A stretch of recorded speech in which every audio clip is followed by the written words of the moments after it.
I know that face. Hello. Good morning.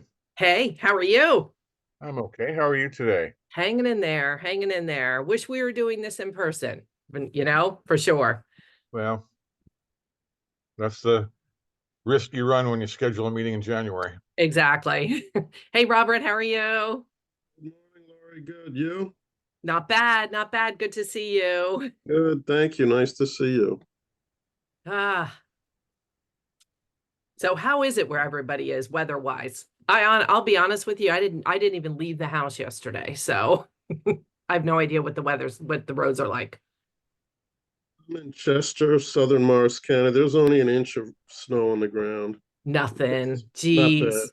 Okay. And what about you, Andy? Because you're more I don't know north. how much snow we got because it was on top of what was there, but the roads never got snow on them. They just stayed wet. Nice, nice. Okay. I see Al's here, Jack is here.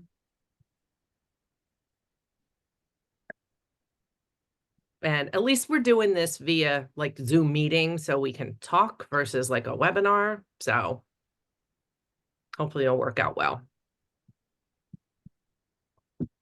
John stayed down in Maryland. No, I think he is in New Jersey. Hmm. I think because he works from home on Fridays. So Oh, I think he came up Thursday to good his for him. place. Yeah. I think that's probably where he's going to be zooming from. So another South Jersey.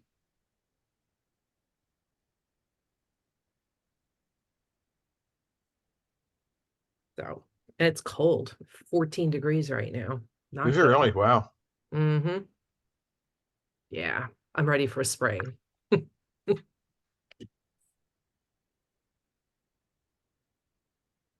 It hasn't been a bad winter other than the last week or so. Next week it's going to be in the 40s again. So, I know, I know.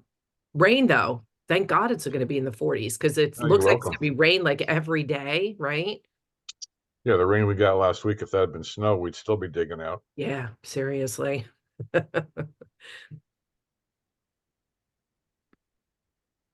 So Nick was even going to join us at in Bridgewater. Nick Polanin. Oh, wow. Right, right. From the original Woodland Stewards Task Force or whatever we called ourselves back then. So I mean, obviously I gave him the link for today, but I'm not 100% sure if he's going to come or not. I see Elmer's here.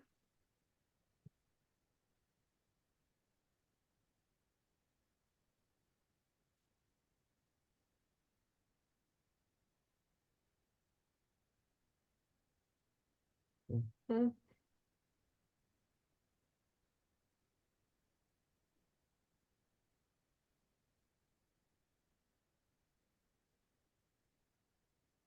Hello, Elmer. How are you? I know you're muted.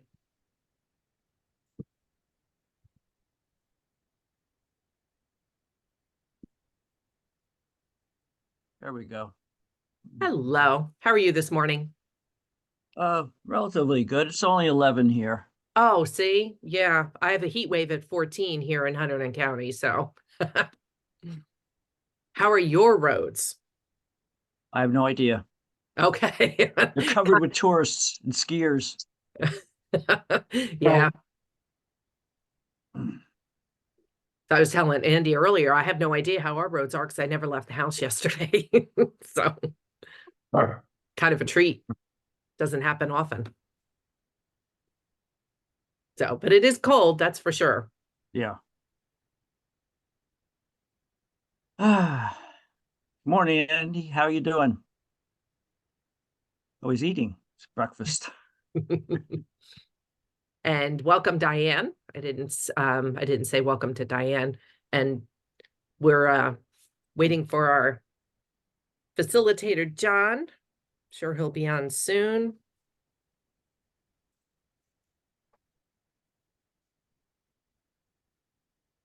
Let's see.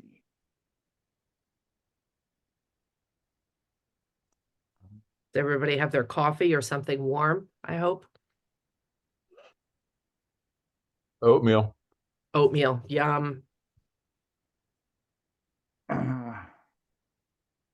It's the best breakfast in the winter for sure.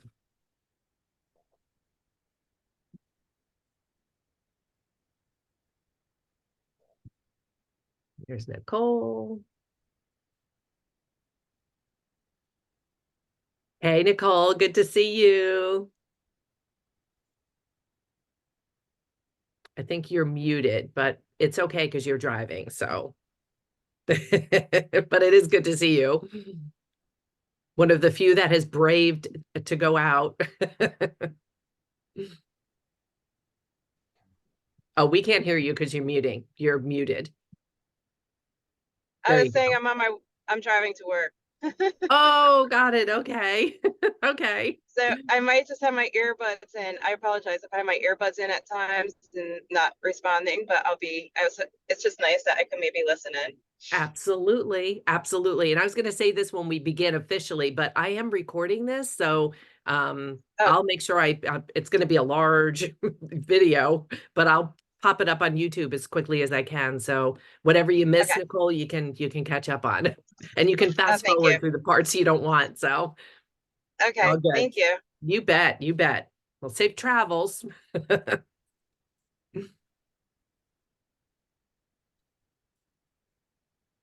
Huh.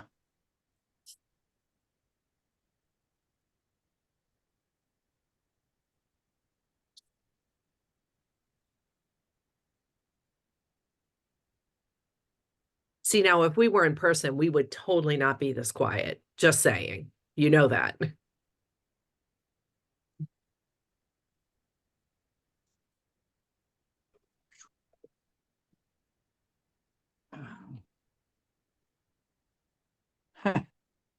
Oh, well. There we are.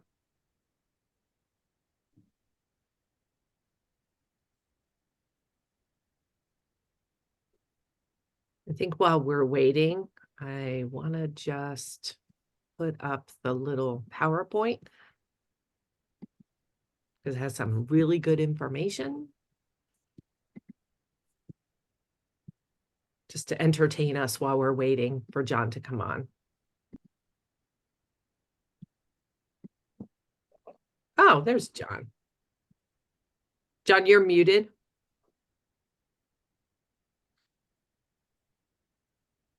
Hello. Good morning. How are you? Living the dream. Living the dream. That's good. So Elmer tells us it's 11 where he's at.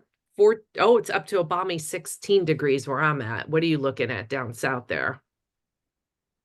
Hold on a second.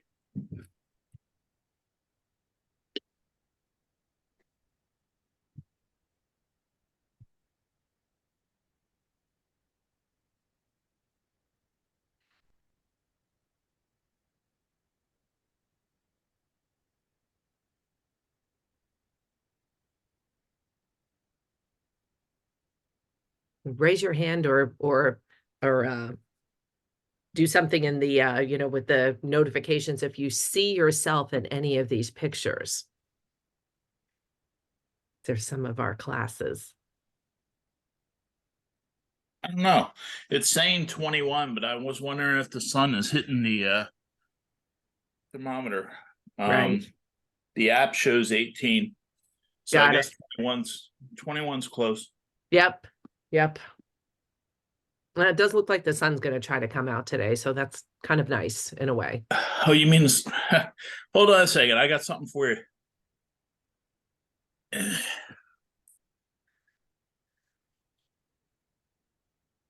you see that? Oh, it's beautiful. Yeah. Beautiful, John. Sun's out, blue skies. Yep. Very nice.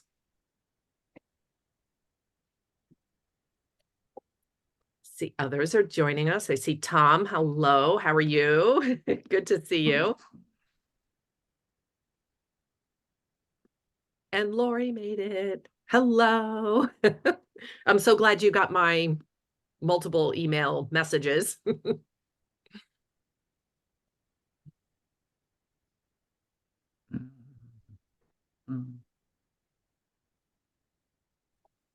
Oh, excuse me.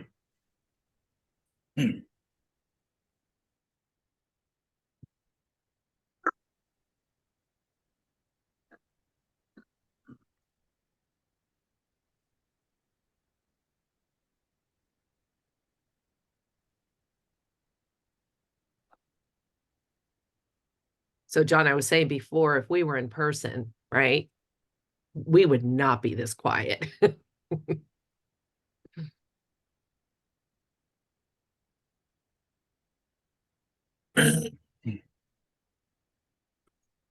Well, you see, I think that's one of the byproducts of these remote meetings. People haven't been outside to hit the bracing cold to wake them up yet. So I think everybody should have to go outside and grab a handful of snow and throw it in their face. You know, it's John, I did that at 7 o'clock this morning. Oh, there you go. Just like Paul Newman. That's what keeps you looking so young and vibrant. It's tough to do. It's 61 degrees here. Okay, Clark. Oh, Rob. Hey, and we got Clark. Hey, Clark, how's it going? Oh, not too bad. I'm in Mesa, Arizona. He's living the life. My goodness. We should mail some snow to him. I bet you miss it. Actually, I do. Aw. Yeah, it's good in small doses for sure. And like John showed us a picture of his backyard or his yard. It's stunning. It's beautiful. So there's pluses and minuses. Yeah, and that doesn't even include the hedgerow of holly I have out front by Oh. the road. Beautiful. That I stuff's lived- about 50 years old. Oh, how large? Feet wise. About 30 feet. Wow. Yeah, they're huge.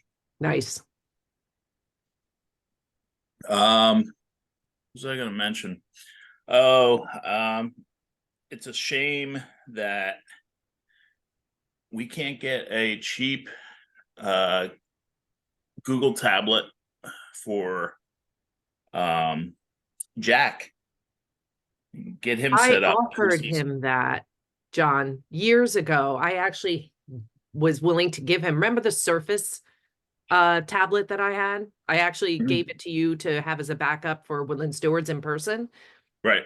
I never use it right now. That's super old, but I mean, I know I have at least one laptop, iPad that here that I don't use. I wish he would embrace that, but it's been hard to convince him. Yeah, so the sun's not up yet, right, Clark? Not here, 7 a.m. Wow.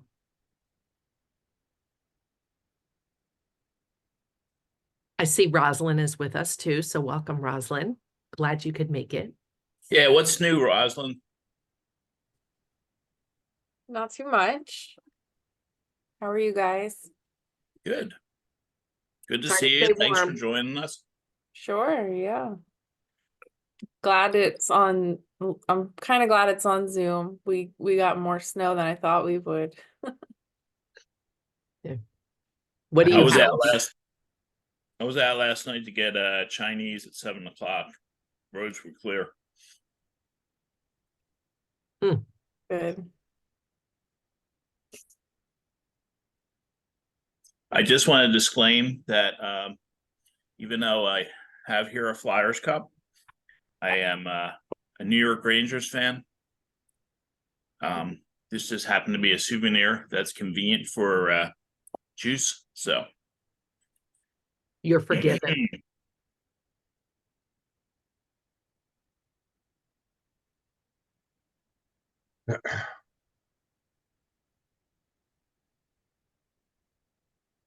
yeah, so we got 20 minutes to kill. So why don't we go around with round robin and just start, getting people to talk about what's going on. Maybe cue that up with some questions. And I'll stop the video if you want so we can see each other. Would you prefer that so we're all just bigger boxes?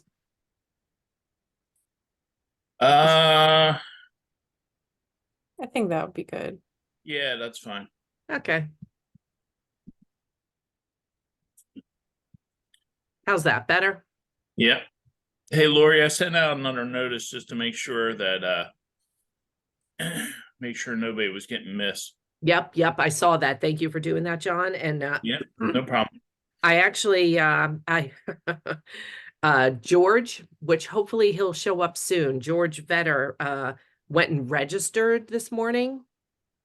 So I'm hoping that I sent him an email immediately. Yeah, I I don't may have his pop off. contact information, Yeah, I was unfortunately. gonna say I may pop off and just make sure he's not sitting at Rutgers Cooperative Extension. Well, he could always volunteer his time with that event going on over there. Yeah, that event going on is actually in the afternoon. Hey, there's Jay. That's why like I was waiting to see what they were doing to decide whether we should or shouldn't, thinking if they were doing it and there were children involved, that the pathways and the driveway and everything would be totally clear. But their event isn't until the afternoon, so that And was I want not to going to work. mention that real quick. So I mentioned this in passing in the newsletter, but hey, you know what? Hey, Rosalind, who's involved in 4-H at Extension? Do you know? Like the agents? Yeah. Oh, okay. So there's not like a person who heads them up. There's several staff over there in Somerset. They have a big program. Well, I realized that 4-H has a forestry component, and it would really be worthwhile if we could start getting our stewards involved in helping 4-H with that. And I guess that's the conversation, because they actually have a national competition that all the 4-H's wind up going to, so it winds up being something that they all get to interact in, and there's all different age group levels. It sounds really intriguing. I actually participated with the Maryland chapter, because it's part of my responsibilities down at University of Maryland Extension. So if we could get some more information to that regard, I'd like to be able to pass that along to the stewards so they know who to contact. Yeah, we can definitely find out. I don't recall them in Somerset working with or having any forestry component, but maybe that's something they want to start.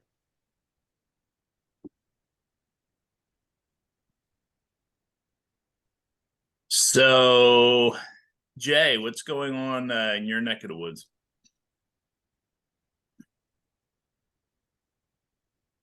Hey, good morning. Good morning. Not much, not much. Did a Christmas Day hike with my kids up at Baldpate Mountain and saw an incredible amount of invasive species, especially multiflora rose. Just it's doing really well up there. Very good. No, it's not. But you know how it is. Oh, absolutely. Comes with the territory, those invasive species.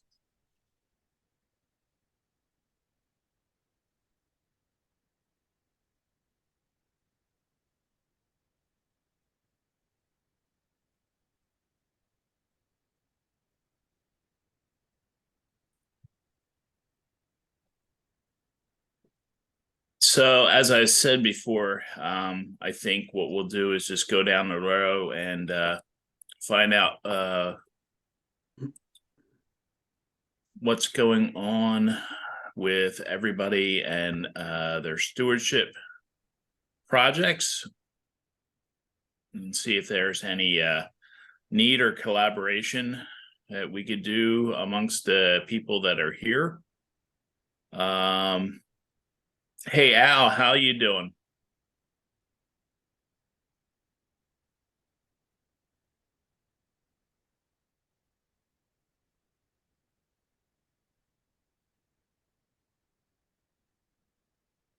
Al Carp, you muted?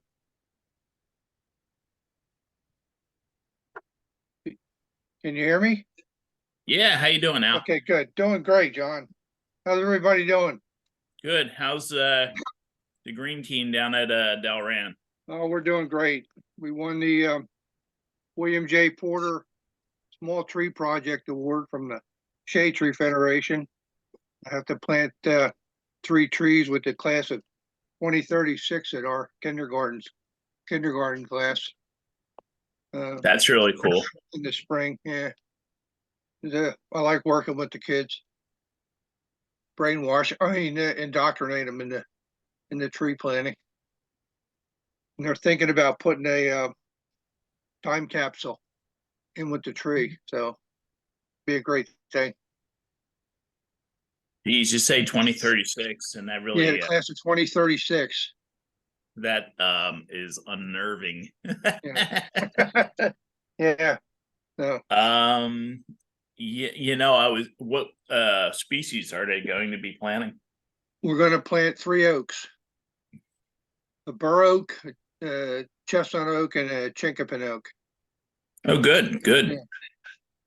So I'm looking forward to that in April. And we started a Trees of Honor program.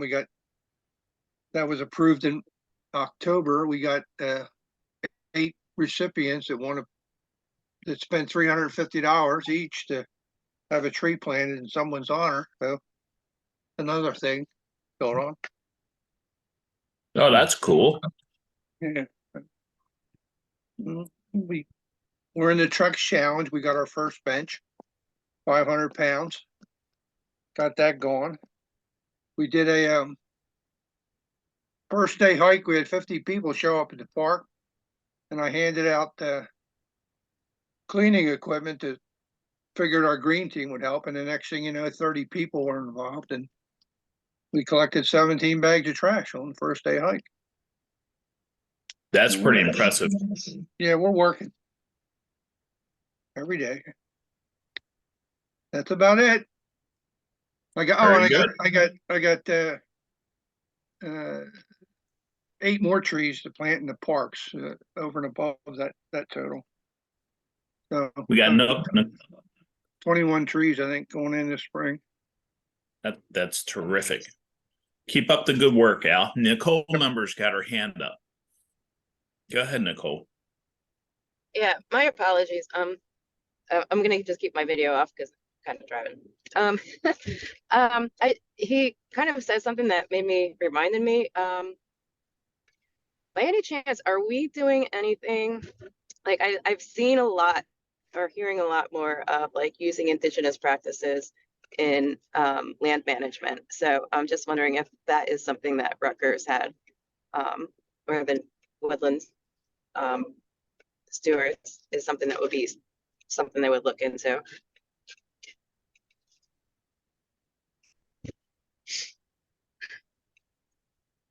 Say that again one more time, because I missed part of that. Okay, so I'm hearing a lot more, especially out west in California, in those areas where they're going to the Native Americans and learning about their indigenous practices, because they've been caretaking the land for like thousands of years. So they are learning and implementing a lot of their strategies into land management. And it's just one of those things where I'm just wondering if that's something that Rutgers or New Jersey or other places are looking into. Well, my answer to that question is twofold. Number one, I'm part Lenape Indian, and the land next to me has been in my family since colonial times. So we've kind of always been here. And the other thing I'll just say is prescribed fire and the way we manage and the Forest Fire Service uses fire. It was actually the cranberry growers out in central Jersey were the ones that taught New Jersey Forest Fire Service. And of course, they evolved their practices as well through the course of time. But originally, the cranberry growers learned what was being done from Native Americans that were still practicing that back in the early to mid 1800s. And that's really about the only thing I can add to that part of the conversation, because unfortunately, when it comes to Eastern tribes and such, a lot of that information unfortunately has gotten lost to time. The only thing we really can do is go back and reference old writings and such. I actually did a paper on prescribed fire for the state of New York and came across some resources to that regard, but they're actually few and far between. Okay. I would just add something to Lori? Nicole. If you have any information on, you say you've seen this being talked about a little bit, can you maybe forward John and I some info when you get a chance, not now while you're driving? Oh, yeah, absolutely. I mean, it's definitely been more out west, and that's what made me wonder. I'm like, gosh, I'm like, I wonder if there's something on the East Coast that we can, if it's still there, there's a way we can salvage that and, make it more known and make a book or something. I don't know, Awesome. Anyway, just All right. Part of that has to do with the fact that the Western tribes are actually more intact than a lot of the Eastern tribes. Everybody know, or if you haven't known, so Indian Mills down in New Jersey, South Jersey, down by Chemung and Tabernacle, that area, right off of Route 206, was the first Indian reservation in the fledgling country at the time, and it was originally called Brotherton. Unfortunately, try to figure the right way to say this, but I'll just say yada yada yada. Somebody decided that that area could be better utilized in another sense. So they took the tribe that had moved there and shipped them up to upstate New York. And from there, my understanding is they eventually were forced to move out to Oklahoma. But anyway, so the first Indian reservation in the country was actually called Brotherton and was where Indian Mills is at today. Unfortunately, I guess you could call it a failed experiment. Best way I can probably say it. So, I hope you don't mind. I might just say one more thing. I know, like, Dutchess County, like, because I studied my ancestry. My ancestors came over in the 1600s, and they resided in the Fishkill area. And there's actually in the 1600s, and I know some of them became, I guess they were called horticulturists. I don't know if that was the right word. But I'm just wondering if and they also had connections with Chief Nimham, who was a Wappinger. So I know there's a lot of writings up there in Dutchess County. It's a little bit of a drive and a trek for me, but I know they have a lot of, in the Fishkill area, they do have a lot of old texts. And I do remember coming across some things where they were talking about like the native vegetations that were inhabiting that area. So there was some descriptions there. I don't know. So I'm sure it's probably there. It just needs to be found. And yeah, so it's quite interesting. yeah, I know there's a lot of effort and interest to be able to do that. Especially, I'm sorry, I'm over here multitasking and I hate doing that. I know the state of New York, SUNY ESF, is actually doing an Indigenous Studies group. Actually, Dr. Robin Kimmer, who you may know from braiding sweetgrass, has Native American ties, and she's always been actively involved in that. So I know that that's one of the regional efforts that have been done to that effect. Not to get too much into that subject, but I know Lori had a question for Al. And she says, where is Al talking about a park or a public area? Oh, it's a school. It's the actual school. We're gonna plant the three trees for the kindergarten grove. The other 8 trees for the trees of honor will be in our parks, along with the 8 green team trees will also be in our parks. Thank you, Al. You're welcome. And thanks for the question, Lori. Yeah, and Al, you're working through your green team, right? With your town? Yes, Okay, which is, yes. I don't know if anybody else here is part of either their environmental commission or the green team, which is generally part of the EC. Really cool place to be. Lots of good stuff and lots of good opportunities to do some great work for volunteerism. Yes. So check into your environmental commission. Ours is the Delran green team. Woohoo! Good job. So I threw into the chat,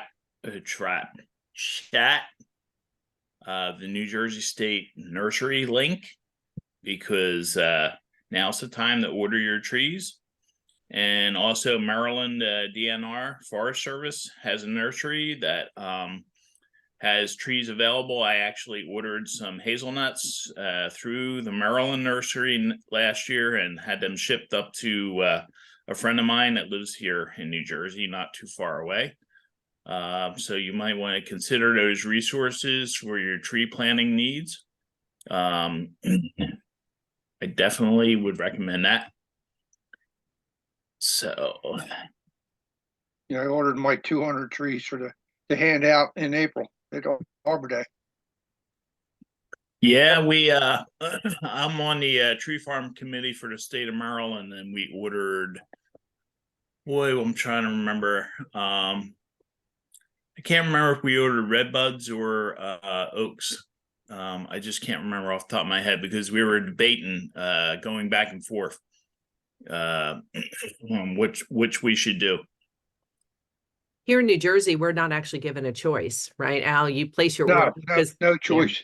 yeah, I do the same thing with There's- my environmental commission. We give away, I think we ordered 300 trees last year and got rid of them all. So it's a great opportunity, but you can't request certain trees. But Right. it's usually a nice combination. You know, they usually give us a nice combo. So another Yeah, great we got 500 species or it's 5 different species last year. Yep. All right, so what I'm going to do right now is I'm going to hand over the mic to Elmer Platts of the New Jersey Forestry Association and give him an introduction here. He's the president of the NJFA, one of the sponsors of the New Jersey Woodland Stewards Program. Excuse me, of course. And without any further delay, go ahead and take it, Elmer. Hold on one second. Hey, get back to my page. Sorry, everybody. Oh, I hate multitasking.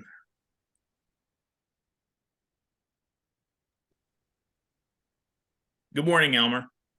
Okay, I'm on. First of all, I'd like to take this opportunity to welcome everyone from the Board of Directors of the New Jersey Forestry Association. We watch your activities closely, and we're very excited that you're out there in the field being active. It's a wonderful thing for forestry, and we wish you continued success in the future. And John's been doing a heck of a job. We're proud of his efforts, and we look forward to supporting the Woodland Stewards Program for an indefinite amount of time, infinity if necessary. So with that said, I'm going to kick this back to John so he can get everyone talking about what's going on in the field. Thank you for having us. Thank you, Elmer. So if you hold on a second.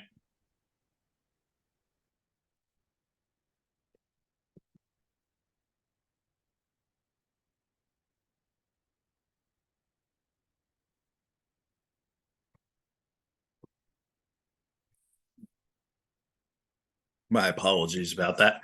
So if you haven't known, then the New Jersey Forestry Association came together about the mid 1970s. Basically was formed at a time when a lot of forestry associations were coming online. It's an affiliate of the National Woodland Owners Association. They have a weekly newsletter that they put out that gives information, just generic information that's happening across the industry, across the country. But I would encourage you to sign up for that newsletter. It's a great opportunity to get more information if this is the type of stuff that interests you. Of course, and there's also Elmer is also a New Jersey tree farmer. And so New Jersey has its tree farm committee as well that the Forestry Association is involved in. The Tree Farm Day, of course, is coming up, and that is going to be the first Friday in June. Sorry, here I'm over here trying to bring up my calendar, which actually is going to be June 7th this year, a little bit later than usual. Hey, Elmer, do we happen to know where they're going to be having that yet, or is it too early? It's too early. It's way too early. Okay. Yeah, but we can keep you posted. But let's not also forget that the New Jersey Forestry Association is having their annual meeting on March 16th. Yes. Is a Saturday. Is it Saturday. going to be at Rutgers again? At Rutgers. So it's a great event, great way to come out and meet some people. As a matter of fact, any of you landowners out there, I'm trying to work with Lori right now. There is a person from Virginia Tech that is doing survey work on impacts of sea level rise on New Jersey forest. I'm coordinating with Lori to make sure that he has access and is available, and also is able to reach out and contact some landowners who may be impacted by that. Very important for their survey. They're reaching out up and down the coast. So again, we really want to get New Jersey participating in this to give some information on what's happening. So.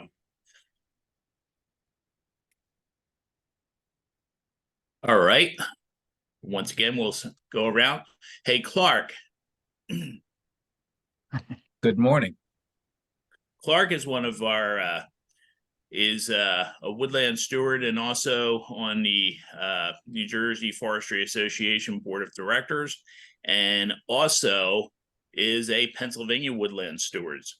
So I figured I would give some time to Clark if you want to go ahead and talk a little bit about yourself and your stewardship interest and the work that you've been doing. Certainly. By the way, earlier you talked about the native tribes.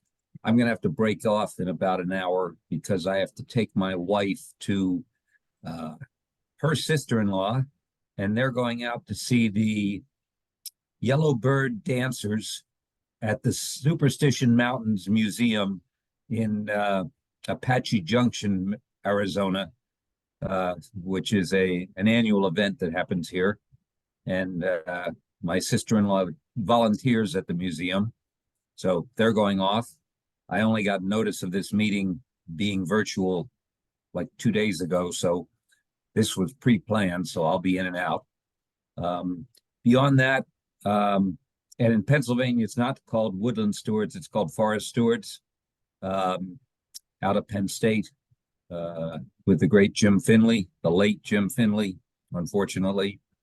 But I have a farm in Pennsylvania that just got a little bigger.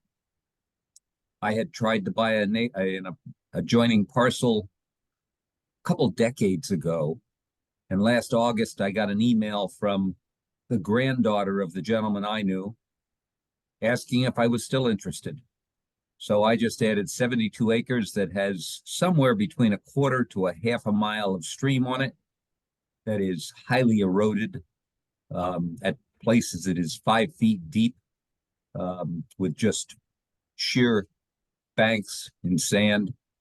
So I'm talking to the quarry operator across the road about getting some fairly large, like 4 foot by 4 foot by 8 foot riprap to put in to hopefully reduce that erosion where it's going through. And excuse me. The other thing I'm doing is I wrote an article several years ago, and I think, John, you had it in the Woodland Stewards thing, on planting a permanent young successional forest. Big problem we have in the East is that the forests have matured, and because of that, the habitat for many bird species has reduced, and therefore many bird species populations are down up to 50% in the last 50 years. So I was thinking about it, and I also have a history with the American chestnut, and I thought, geez, let's plant some American chestnuts. They're going to grow up, and then they're going to get the blight and die back.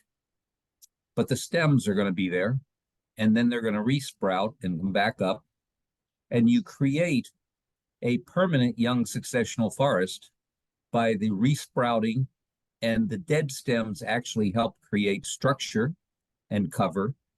So it works well. The only thing being the maintenance.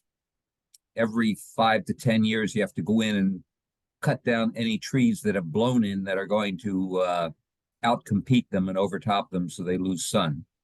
But I actually I'm planning to put in a deer fence this year, and then hopefully a year from now, plant several hundred American chestnuts in there to create the young successional forest that I had written about. So those are my current projects. Very good, Clark. That sounds very interesting. Now, I just wonder about if some people could consider using beech in the same sense, because it seems to be happening all on its own, especially up in New York. Very interesting pieces, videos, and articles about beech from Ralph Nyland in particular, talking about having to deal with how the beech, basically because of beech bark disease, is just basically dominating the understory in many of the northern hardwood forest. And I know for a fact that chestnut wouldn't do that because it's actually dependent on light as a resource, where beech, of course, actually prefers the shade, so it can actually dominate. So, if I may, I was actually on the backyard forest the other day with Kieran. He talked about the beech. One of the beech diseases being a Phytophthora, and chestnut is also subject to a Phytophthora root rot. And I asked Kieran, there's something called 1,000 canker disease for black walnut. And my father, before he died, planted fields to forest. He went 100 miles in each direction and gathered about 30 pickup trucks full of acorns, black walnuts, and hickory nuts, and a few black cherry. And he planted them on 2-foot centers, on 3-foot rows, 30 acres a year for 3 years. And a lot of what came up is black walnut. And I know that the 1,000 canker disease is in the Philly area, at least. And I'm hoping it takes more than 70 years to get up to where I am, so that I would have a harvest up there. Understood. And that's the thing. I've seen butternut canker up in New York. And it's really sad when you get to see it, because it was the first butternut tree I actually got to see. And lo and behold, it had the canker. And you knew the tree was going to die, and there's nothing that you can do for it, and that's a really sad way of looking at it. So thank you, Clark. Appreciate it. Keep up the good work and keep us in touch with your activities. Lori Clamner, how are you? Hi, everyone. I'm great. I'm glad to see so many people. I have those, I love to see people in person, and I'm missing it, but it's actually so much more convenient. My husband is very happy that we didn't have to get up at 7:30 and rush out the door and it's cold too. So, yeah, so we have a 25-acre woodlot near Belvedere, New Jersey, really close to the Delaware River, but uphill. So it's like, I think around 800, 900 feet in altitude is it considered altitude? I forget the word for that, but anyway, how high it is in a hill, a slope. And so the main thing that we are focusing on this year, I really think, Clark, I'm in awe of how organized you are. You get this, you have the 30-year plan, you have the 5-year plan, you do this, you have 70 acres, this, that. I'm just like running like a chicken with my head cut off at the next thing that we see every day. It's like, what are we going to try to pull today? What invasive species are we going to kill today? And sometimes, what are we going to plant today? But we don't really do it very systematically. So as a steward with some experience, I would recommend maybe consider fertilizing when you plant those tiny little twigs, because we did that the first year of the lockdown, 75 trees all around. And, it looked like it was open because it was early spring, but by the time, where we planted all these little mini groves, but things mostly got shaded out, it was just really difficult to site. Since then, numerous things have happened. Number one, we had ash trees in a little area that was a flat area, right where a lot of streams kind of, you call it a swampy area. They've all been cut. So now we do have a clearing, and we're replanting mostly oaks with the help of our forester. But then what happens? Well, I think it was July 14th or something happened this past summer. And our road is totally washed out. And if anybody has heard about that little area of New Jersey, there has been so much really bad flooding there. And I think they got over 13 inches of rain 48 hours. In 48 hours. Warren County. Anyway, there's going to be a lot of trees falling down. The roots are exposed along. So we have streams, and, Clark was talking about this huge, deep erosion.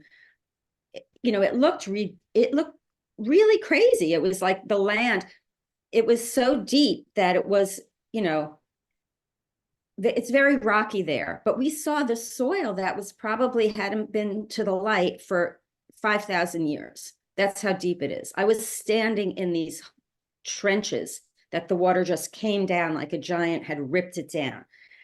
And rocks and boulders have been exposed and also rolled down. And it really is amazing to note in real life, the power of water. And I know some of you who are in the audience too live in that area. And I just hope that your homes were okay. Amazingly, none of our structures were hurt at all. And we just have like cabin and shed and outhouse, everything stood. And all the houses down the road were okay. One person's barn was literally pushed almost into their house. And so the road repair work has been going on for the people who actually reside on this little private lane down there. And the main roads of the town had to be repaired. So we haven't gotten our road repaired yet. But then along comes, I don't know, a week ago, 2 weeks ago, 2 more rainstorms that were 5 inches and 4 inches. And we went up last weekend because we live in New York City, so we drive up for the weekends. And where it had not been damaged is now damaged. Where it had been damaged, it's worse. So I don't know how much resources we're going to put into just being able to drive up the road. And, you know, it's really, it's climate, it's not just climate change, but it's climate breakdown. And I think that you were talking about this research being done on the waterfront, and it's not just coastal. Whoever would think that a stream that's, you know, maybe 6 inches wide would be able to create a rivulet so deep, you know, and where there had been little waterfalls is flat, and where there was no waterfalls is now dug out, and it's like a 3 or 4 foot drop. Anyway, so I think there's going to be a lot more. So we have trees falling down from too much water, loss of the soil, and but that's kind of a good thing, because that's a natural way for there to be openings. But like we don't have much control. And I'll just say this is the last thing, and we love it. We go up there all the time. We really enjoy it. And it's a family. It's been in my husband's family 3 generations, so we don't want to leave. We're not going to give up. We just, even if we couldn't do anything there and just go up there and, you know, play in the woods, it would be fine. But we would like to be forward-looking stewards and help improve the forest. Yeah.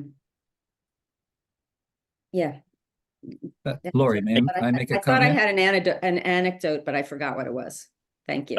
Clark, go ahead, Clark. 2 things. One, when you have ravines like that, if you put large rocks in them, when water turns 90 degrees, it loses 50% of its energy. So that's what you do with large ravines like that. Big rocks every 5 to 10 feet.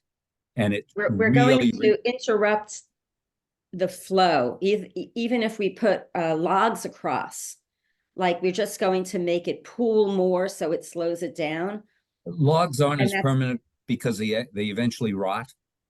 Right, but let me tell you, these rocks rolled. We have Yeah. giant rocks Oh. and they roll, and we don't have any equipment like you Yeah, know, okay. backhoes or anything like that. But when we get this guy who, you know, does the road work in that area to finally be finished with the big contracts, we're on his list. We're going to ask for his advice and say, you know, what do you think?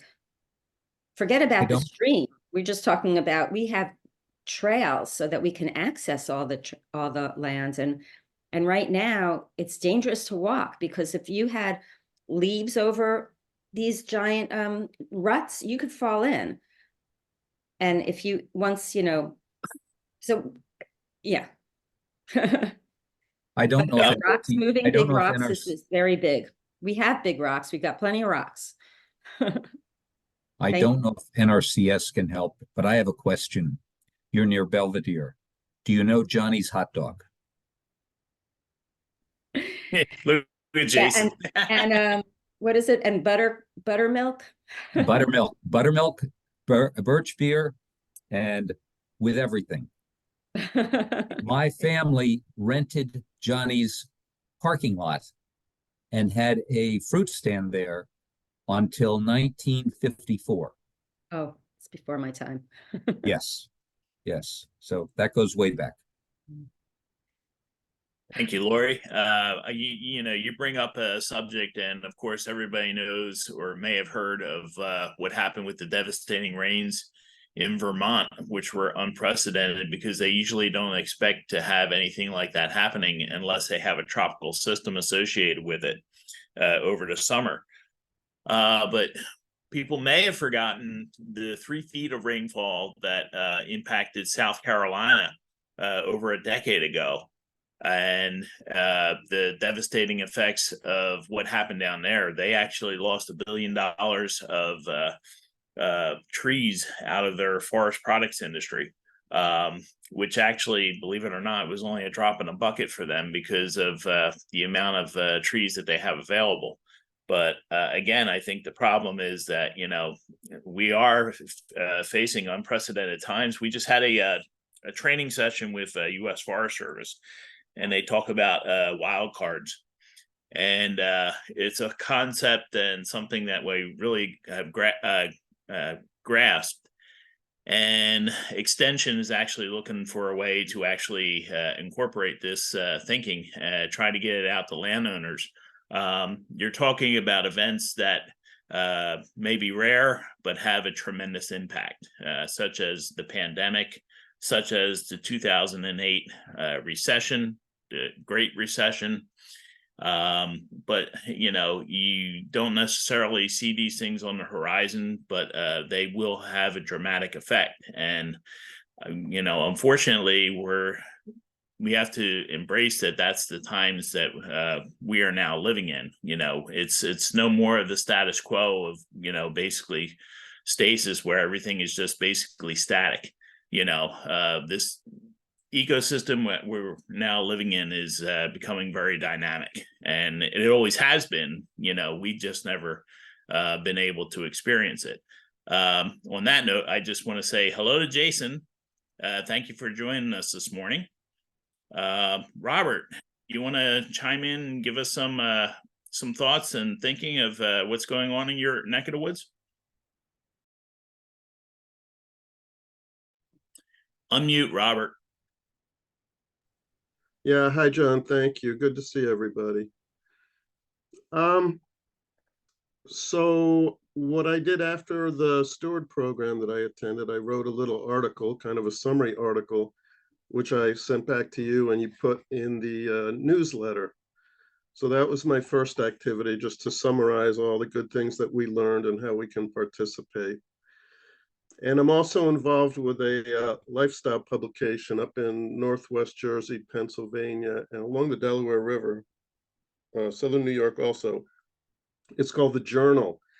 And I'm preparing an article for The Journal that will summarize the organization and the Stewards Program and how we participate with nature to try and make things better from a natural history and human perspective. So that article will probably come out in the summer, and it's the publication. There used to be 3 of them: the Milford Journal, the Sussex County Journal, and another journal. They've all combined now, and it's just called The Journal. But if you live in Northwest Jersey, Sussex, Warren County, you may have seen it. You can get a subscription, but it's generally distributed to different sponsors, and you'll see a stack of their magazines. It's pretty slick. It's nice. It has a nature column, food, farming, just a nice lifestyle magazine. So I'm putting together an article for them. And Very good. And I attended a couple of the walks, the woodland walks, which were great in different parts of Warren and Sussex County. Those are great. If you've not been on those, they're very educational, nice way to meet other people. I don't own any land in that area. I don't have woodlands. I just have a house. But I love participating and learning and going out and meeting everybody. Very good. Thank you. Tom.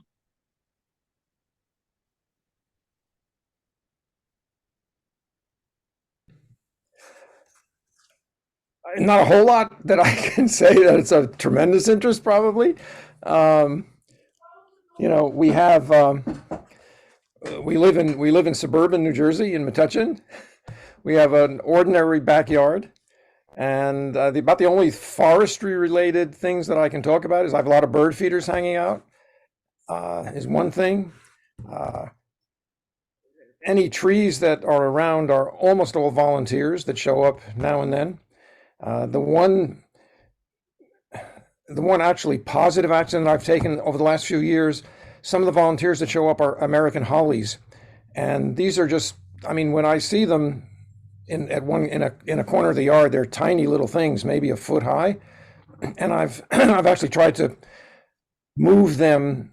I'm trying to build a holly forest, on my in my tiny backyard. So I have about 5 of them right now, set out nicely spaced, and I hope that maybe who knows, maybe in 20 years, if I'm still around then, I'll be able to see a holly forest, or whoever comes after me will be able to see a holly forest. Very good. That's truly. The interesting thing, Tom, is that we're basically on the northern fringe of where holly grows.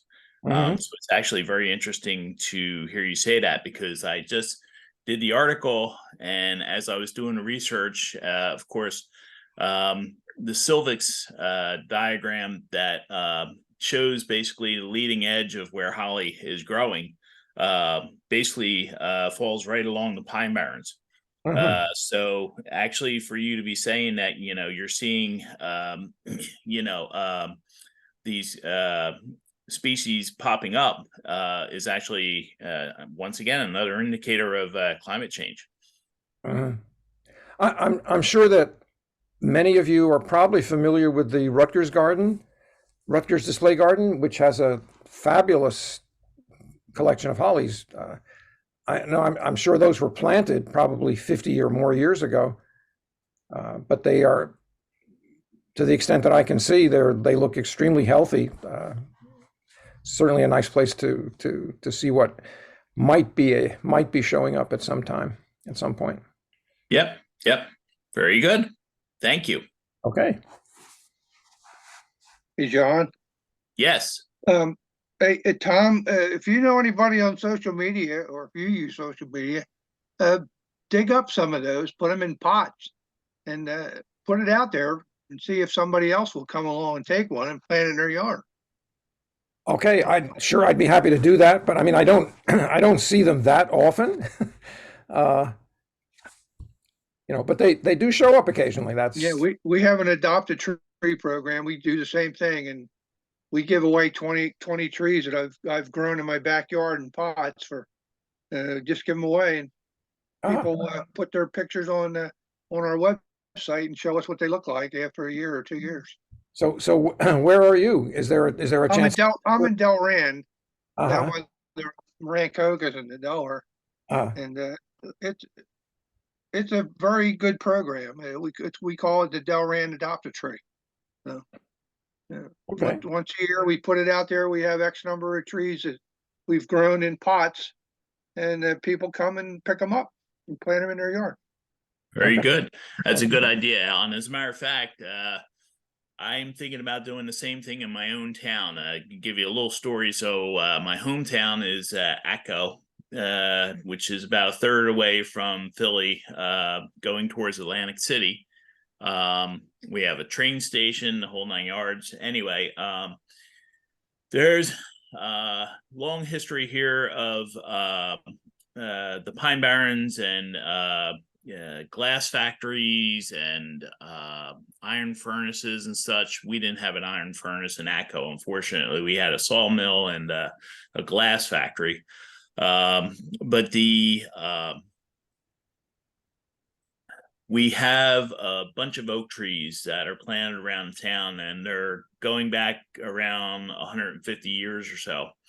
And they're getting to a point now where, they basically line the streets, I'm sorry. And as they're doing so, of course, they're getting old. Some of them are starting to come down. It'll really change the character of the town if we lose them. So I'm actually wanting to put some oaks in pots and just put them out by the curb and basically let people grab them, just basically so that they can start repopulating some of these trees that are being lost. because I really don't want to see that happening in my town. You know, we have so many oaks down here. They go hand in hand with the pine barrens, of course. So on that note, I'm going to suspend what we're talking with the stewards, and we will get back to you if we haven't talked to you yet. We have another segment that we have available for you to showcase the work and the stuff that you've been doing. But right now we're going to get started on our first presentation presented by me. But before we do that, because I don't think Jason was on for this, and I just want to propose this and pop this, and forgive me, Jason, I'm putting you on the spot as I did Rosalind, and I didn't mean to be putting you on the spot, Rosalind. But I had a question down in Maryland with 4-H. 4-H has a forestry component that is national. And I was just wondering if Rutgers Extension, or maybe we can find out from Rutgers Extension what we could do about getting the stewards involved in that forestry component, because it's a national thing. Oh, yeah. I think people will welcome it. We have been doing forestry introduction programming with the 4-H program as part of their STEM ambassadors program every summer. I think that people would be open to the idea of developing that. And I'm just returning from Atlanta from an international board meeting. And there's interest in developing that both from a rural wildland aspect of 4-H to an urban forestry aspect in 4-H. Forestry being forestry, and where we do it being context. This group could be instrumental in bridging and getting pushing into classrooms or into 4-H programs. If that's something that the Forestry Association, Woodland Stewards, or Forestry Stewards want to engage in, I'd be really open to that conversation. We just have to make sure that we build it slowly and solidly, so we're not doing something to teachers and educators, but doing something with teachers and educators, because there's a lot of paperwork and logistics that go behind it. It's the push and student interaction is almost the last piece of the equation. Very good. Thank you. Okay, so we'll take that in consideration. If anybody has any interest, just go ahead and contact me. Lori reminded me to go ahead and so of course you all know Jason, or if you don't, Jason of course is a professor at Rutgers. We also have from Rutgers Rosalind, who, hi Rosalind, thank you. But we also had from Rutgers Cooperative Extension, where'd she go? Is Jean still on? Jean? It's here. I'm here. Hi, Jean. Jean, of Hello. course, gave our tree ID segment this past go around in the fall, and hopefully she'll be back for our next program. Planning on it. Very good. And then we have Rich Kelski's joining us also. Hello, Rich. Rich, of course, is on the board of directors for New Jersey Forestry. Just off my just Oh, there got he off is. my tractor. Just got off my tractor. Sorry, John. So the outfit is not the best, but yeah, it's been a very busy season for the Forestry Association, and we hope that all of you will also participate in our programs as they come along. Thank you, Rich. Appreciate it. So again, once again, we're going to get started, and the little presentation I threw together. I've been working on this concept, and I'm probably going to wind up expanding on it from here. This is a forest stewardship across the landscape, and presented by me. And of course, for those of you who don't know, I got my Bachelor of Science degree at Forest Ecosystem Science at SUNY ESF up in Syracuse, New York. Graduated in 2021. I'm now the Forest Stewardship Educator and Delaware and Maryland Master Logger Program Coordinator for University of Maryland Extension. In addition to that, the other hats that I wear, of course, is I'm on the executive committee for Delaware and Maryland for the Society of American Foresters. And I am also involved with Maryland Tree Farm. Trying to think, I was joking with the committee that I went to visit up in Maine. It's called NEFREC. It's basically extension forestry professionals from the Northeast. And I was joking, it seems like my job these days is if there's a committee, I'm gravitating towards it. It just seems like it's perpetual. So anyway, this is the statement from USDA. If you have any complaints about not being able to, if you feel that, there's any bias or anything like that, this is the information with regard to that. But we try to discourage all that and encourage anybody and anybody with their beliefs and such to participate in these programs. So defining the issues. So you have to understand that there's different scales ecologically with regard to what we're studying. Give me 1 second. I have to minimize you so that's not distracting me. So we have, of course, we start off with organism ecology, which then we go up to population level. And when we're talking about the population, of course, we're talking about the interaction of different organisms with each other. So, and on a population level, we're talking about the same species. Okay, so the same species of ant dealing with the same species of ant. Of course, when they start interacting with different species, then you're looking at the community level. So that's when we start branching out, and we're starting to get on a bigger level, of course. Interesting thing about studying ecology, though, is that you can have these type of levels. You can have a whole ecosystem on a postage stamp. And I don't think I have that readily available to show you, but I do have a picture of that I took. I bought a little tiny microscope that you can hook up to your smartphone.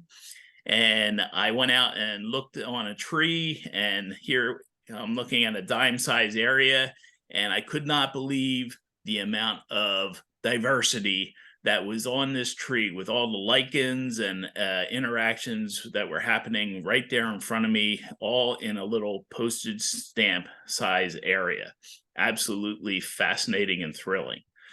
So anyway, once again, then we step up to the ecosystem level, which now we're getting into vast areas. We're talking about beyond stand size management, which is generally what foresters take into consideration when they're doing management, is that they're looking at things on a stand level. This is where my degree basically came in. I'm looking at things on an ecosystem level. So I'm actually looking at the expanse of how different interactions, different communities interact with each other, not only from an ecological standpoint, but also from the human standpoint. Going beyond that, though, when you start getting into different ecosystems, we're starting to look at things on a landscape level. Okay, now the interesting thing about New Jersey, you could have a state like, say, Nebraska, which is pretty much the same type of ecosystem all across the state. New Jersey, on the other hand, because we have the waterfront along the ocean areas, and then climbing up into the coastal plain, and then into the Piedmont, and then getting into the foothills and the Appalachians, we actually are fortunate enough that we have several different types of ecosystems and landscapes that we're able to appreciate in the state of New Jersey. And then, of course, we have the global scale. The global scale, of course, you know, that's where you're looking at forestry management on countrywide scales. Regional scales, North America, South America, and how they're basically interacting.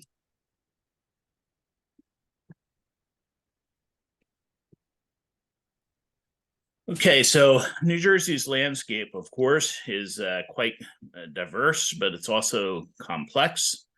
There's a lot of urban, we have suburban areas, and of course, we have rural areas. I thought this was a really good segment of our state to show, because you can actually see urban areas right here around Lakewood, if you can see my cursor. And then we have the more suburban areas, which are a little bit more spread out. Then, of course, you have your rural areas where you have more of the landscape available for doing farming and forestry and such. And that's not to say that these areas in here can't do forestry. They're just doing forestry at a different scale. And of course, you have your wildlands and natural areas like you have out here. And of course, New Jersey's landscape. This pamphlet, by the way, comes out periodically and gets updated. It's from FIA data. This is basically, we're talking now about the background of this whole concept of landscape level management. Of course, the state itself leads the charge, along with nonprofits and institutions, with regard to landscape management. But it's important that we understand the concept and see where we fit into that as well, because we can have an important part in that. This is available by hitting this QR code over here down on the lower right. Again, it's updated periodically. It comes right from the U.S. Forest Service FIA data. What the FIA is forest inventory analysis. The U.S. Forest Service, believe it or not, if you didn't know, has inventory plots that are maintained throughout the country that they're able to go back and periodically will send technicians out and keep a constant update on what's happening in our forest. It's actually a quite interesting and cool program. Most of our data, when we're talking about forests and trees throughout the country, comes from FIA data. So we have 1.99 million acres plus in New Jersey, which makes us 42% forested. Out of that, we have 48% that are privately owned forest, which is about on par for our neck of the woods, our section of the country. Interesting facts. So we get 4,239 acres that convert annually to non-forest, but we have 4,122 acres that revert back annually to forest. So basically, we're keeping neck and neck. It's just basically a push and pull. So we have forest land that's converting, but we also have forest land that's, forest land that is being converted, and forest land that is converting back. An interesting thing they have down here on this pamphlet: 7,000 acres of forest land are disturbed annually by wildfire in New Jersey. But actually, I know that the state statistic is actually a lot higher for that on average. But again, this is based on the FIA plots. This is a less sexy document that the U.S. Department of Agriculture puts out. But it also is full of some really interesting information. So This is again available at the site shown at the bottom, or the QR code, but this comes right from the U.S. Department of Agriculture, and they keep an update on what's happening across the state with regard to the land use. So as you can see, going from 2007 to, ooh, sorry about that. One thing about using a touch pad for doing this. So anyway, go back here. We had 2007, 2012, 2017. Interesting thing is we see a decline in the number of farms across the state. But what I found really interesting with this fact, this is the total land area in the state of New Jersey. And it's interesting that we lost 800 acres in 5 years, but then we gained 289 or 280 acres back, which I kind of found to be rather interesting. I really think that that's more a matter of how they're doing the measurements and more like interpretation and accuracy of GIS. I don't actually think that, you know, it's fluctuating that much. It would be really interesting to see how, you know, land is, you know, growing and shrinking that way. I would expect, if nothing else, that it would be shrinking because of sea level rise. But the important thing here is, so we have woodland area acres. We can actually see based on this data, now we're only looking at farms in this, that we're actually seeing an increase in the amount of woodland acres. From this perspective, again, it seems as though everything's relatively stable with regard to woodlands across the state. This document is put out, it's a New Jersey State Forest Action Plan. This was put out in 2020 and is available to you at the QR code in the right-hand corner. Notice you see this is a map right from this pamphlet or booklet. The state of New Jersey, to be able to get federal funding from the U.S. Department of Agriculture in the Farm Bill, has to put out this notice every 10 years. And the reason they do that is because it has to go to Congress. It's written in the Farm Bill. It's all part of the legislation. This way, they know that, you know, what's going on with regard to our forest here in New Jersey. And of course, this map here is a very well done map that illustrates the areas of forest and of course the Pinelands boundary. I want to bring your attention though to this over here. And before we do that, we can see the projected increase in urban land between 2010 and 2060 for New Jersey is estimated at 22.6%. That's the 5th highest increase out of all the states. What that means is that those numbers that you saw before, we're anticipating that a 22% increase in urban areas throughout the state of New Jersey, okay? Which means that there's going to be losses in other places, such as forest land and agricultural lands. And that's what this pie chart up here is indicating right here. Now, to be clear, this is a percent of land cover categories converted into urban land for the northern United States, okay? But you see that there was a 37% loss in forest land, 42% lost in agriculture. This is interesting because that's saying right off the bat, if we just take that information and extrapolate it, then 22% of those urban areas, 37% of the 22% is actually going to be forest loss here in New Jersey, just hypothetically. But that land has to come from somewhere, and that's part of the problem.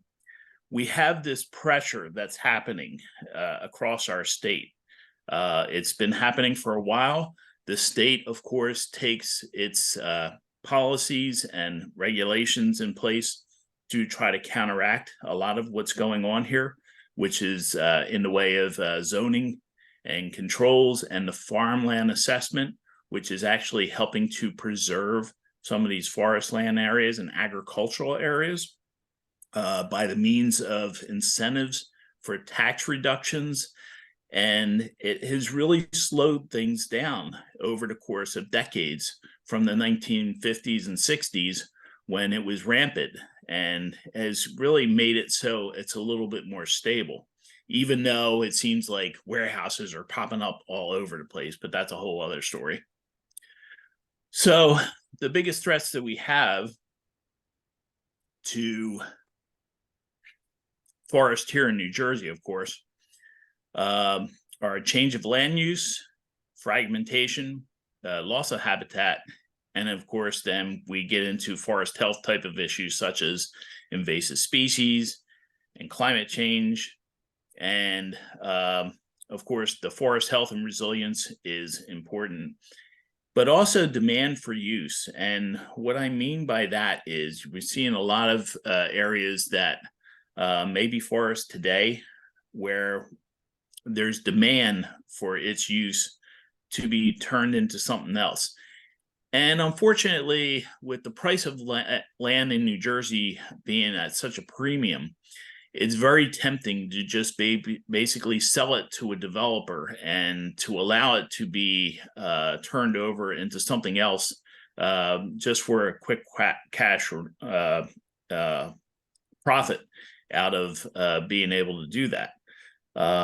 Unfortunately, number one. Number two, of course, there's the issue with older farms and older farmers when they pass on and trying to leave a legacy for their children. What happens with all that money, or the taxes that have to be paid on that estate? That ends up being a bit of a burden on the people that are inheriting it. And unfortunately, that's one of the other reasons that, there continues to be the loss of these lands and development.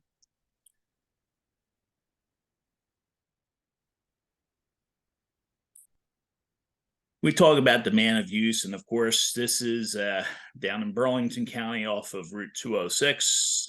What used to be a nice agricultural area is now a solar farm. I personally, when I see stuff like this, especially as I'm going through GIS files, it really cringes my skin. I'm not very happy about it. I'm not very happy seeing it.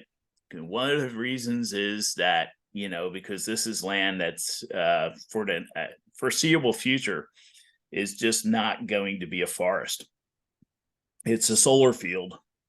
And this is part of the problem. We're seeing an increase, especially with New Jersey's policy to go green and to get rid of carbon. The incentive is to ramp up and go with more wind power, more solar power. And where are we going to put it?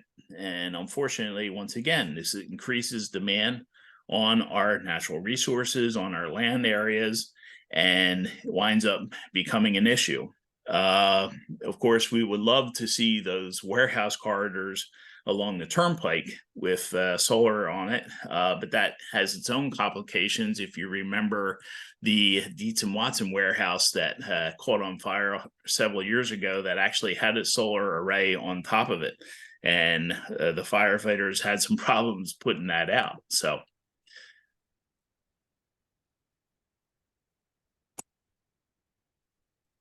I'm going to stop just 1 second here because I saw an interesting. Tom had asked, what is the land classification for a solar field? I don't have that information available. Jason, do you happen to know? I think Jason had to leave. Okay. Yeah.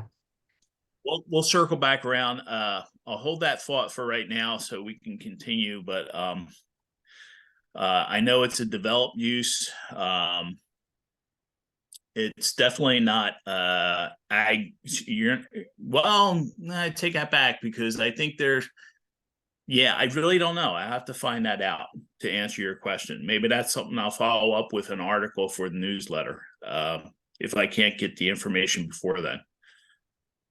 So again, looking at land use in New Jersey, and just about anywhere, this formula follows. So you have land use succession, just like we have forest succession. So we go from an area that's forest to an area that's farmed,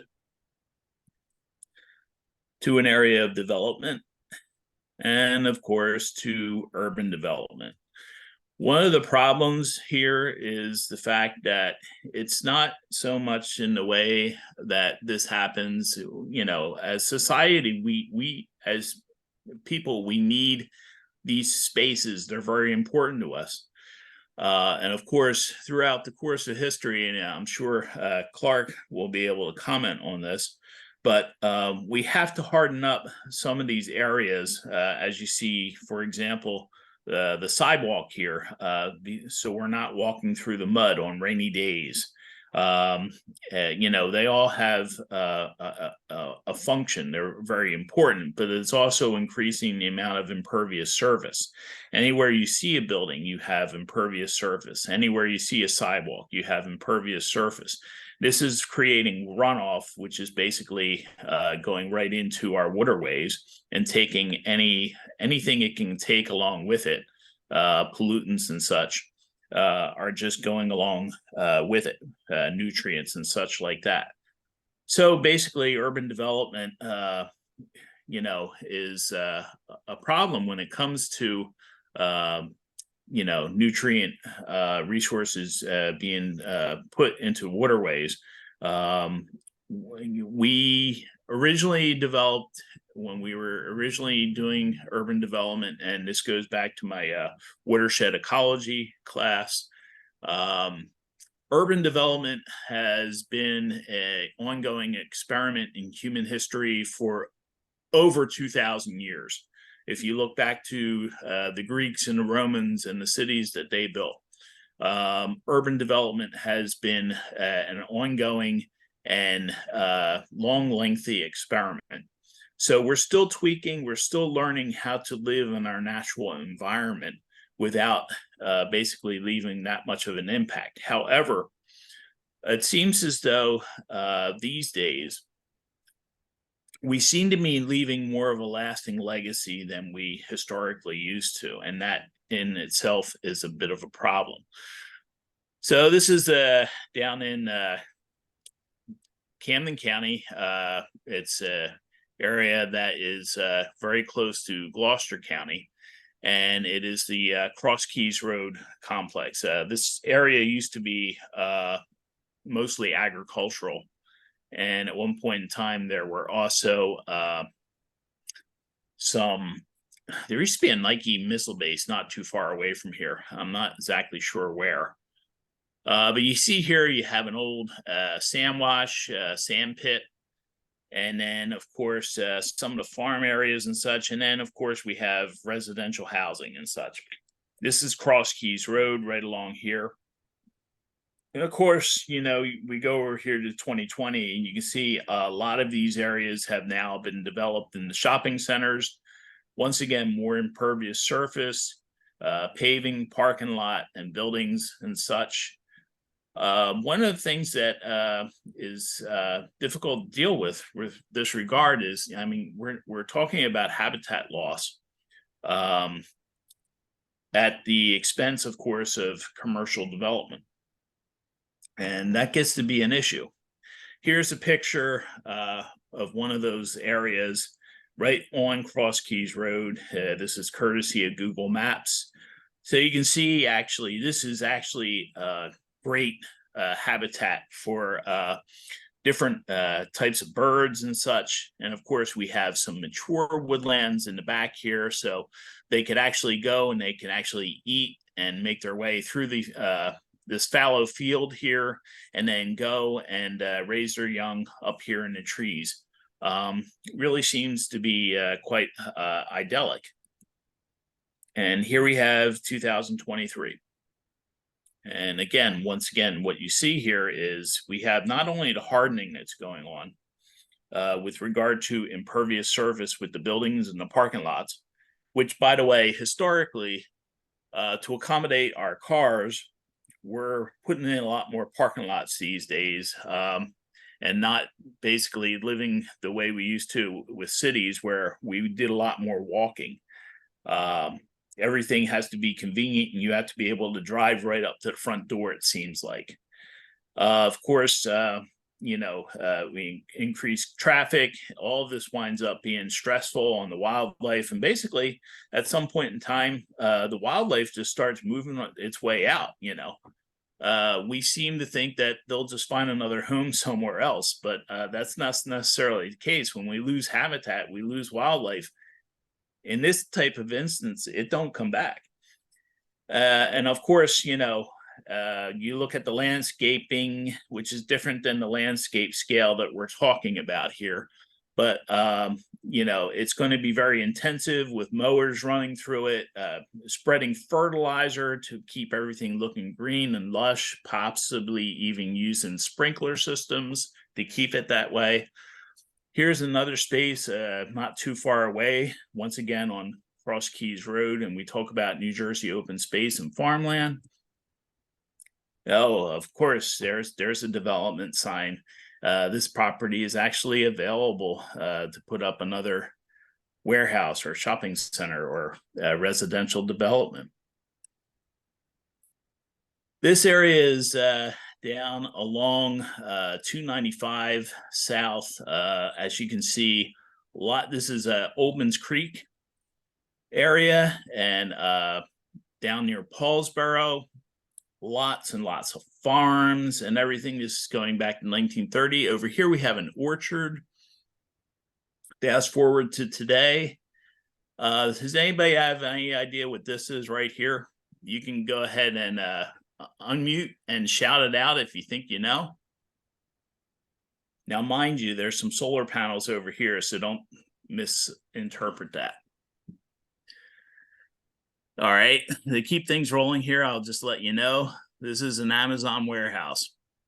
And this used to actually be, I will give a caveat here that this is actually a redevelopment of what used to be Huntsman's polypropylene.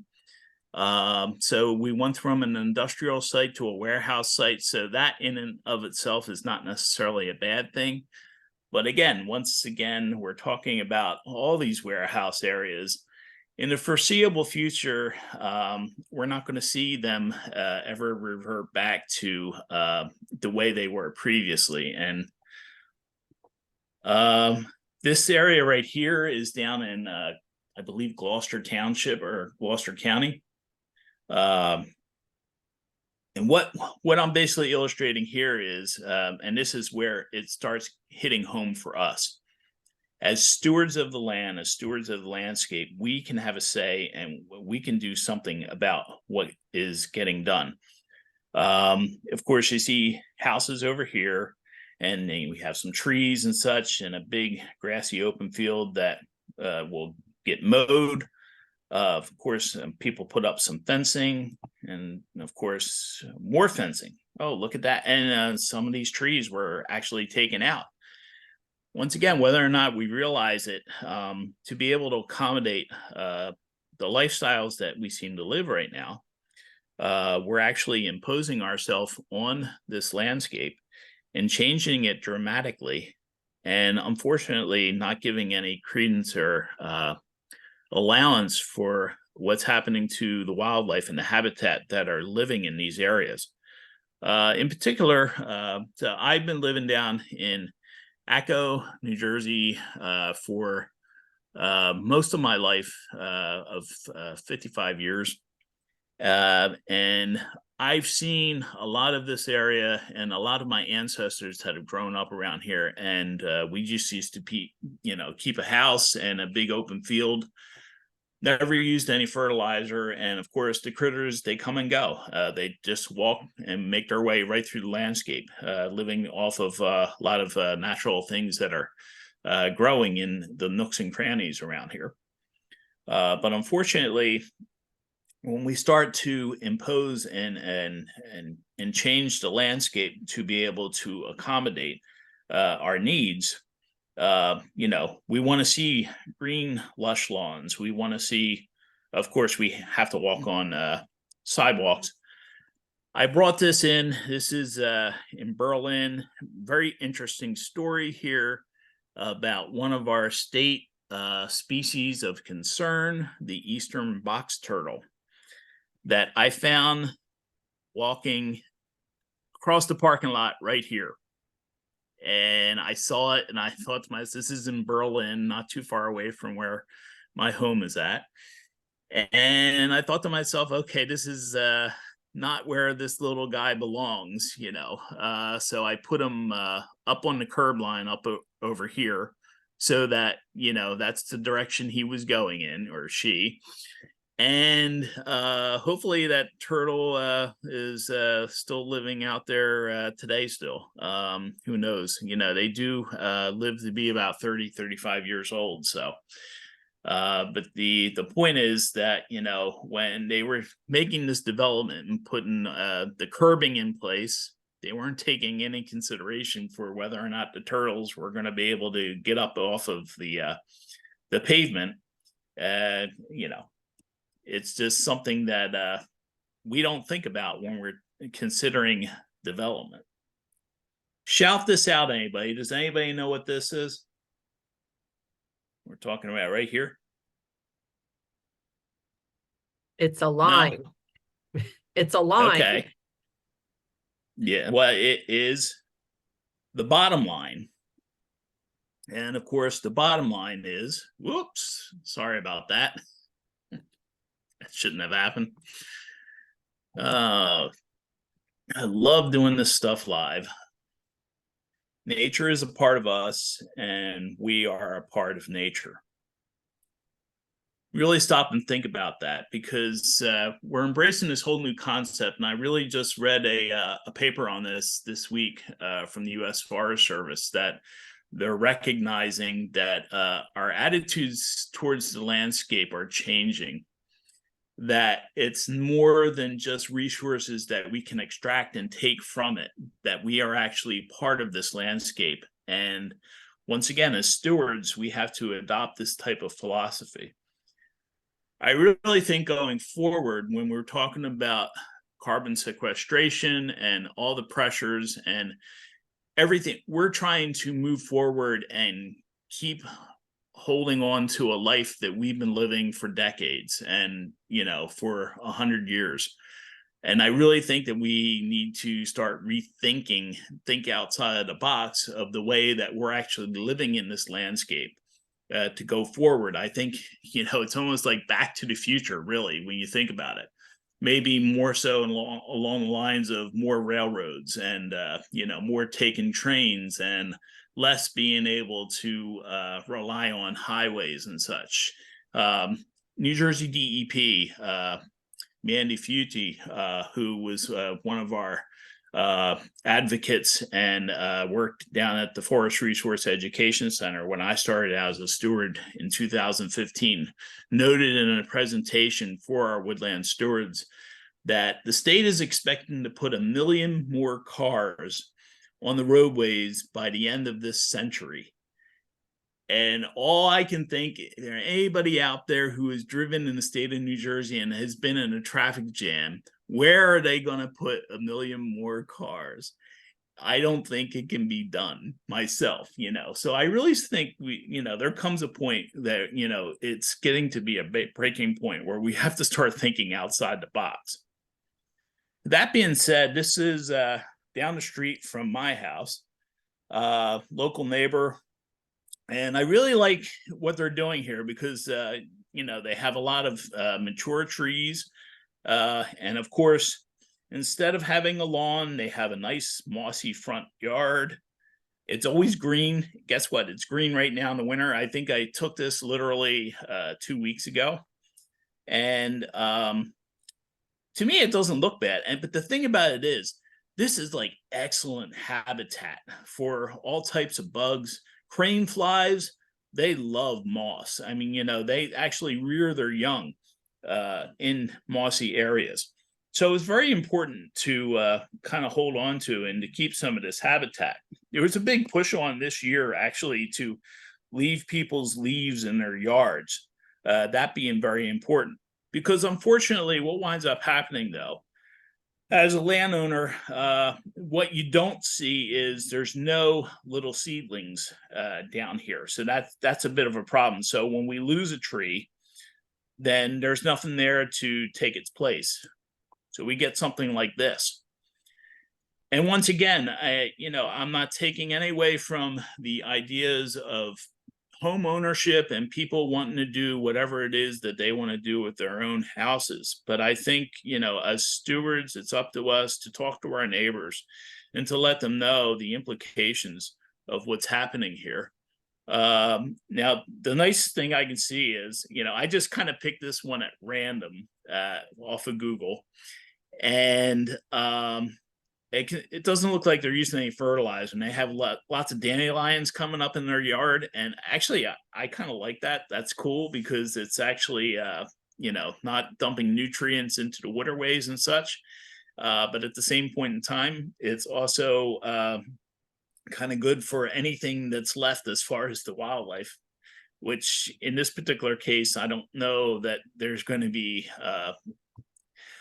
just the wildlife that has basically adapted to our lifestyles, meaning the raccoons, the foxes, the possums, the skunks. But, there's certain wildlife. I don't think you're going to see too many turkeys that are going to be wandering around this neighborhood, or box turtles for that matter. Of course, they brought in a Circus canadensis, which is eastern redbud over here. But again, no trees. Now, imagine, as opposed to what we were looking at before, going from this, to that, not replacing any trees. And so the argument may be, well, I don't want to have to deal with the leaves, or I don't want to have to deal with the acorns that are going to come down. One of my counter arguments to that, of course, is the fact that, if you plant a little seedling or sapling now, you're not going to have to worry about, it growing up to one of those 150-year-old trees that, just leaves acorns and leaves anywhere, because you won't be there anymore. It's one of the things that we have to consider. And another thing, of course, that with regard to residential lawns, this is a paper that I just came across this week as a part of the Rooted in Research series from U.S. Department of Agriculture Forest Service about evapotranspiration of residential lawns across the United States, and how we're seeing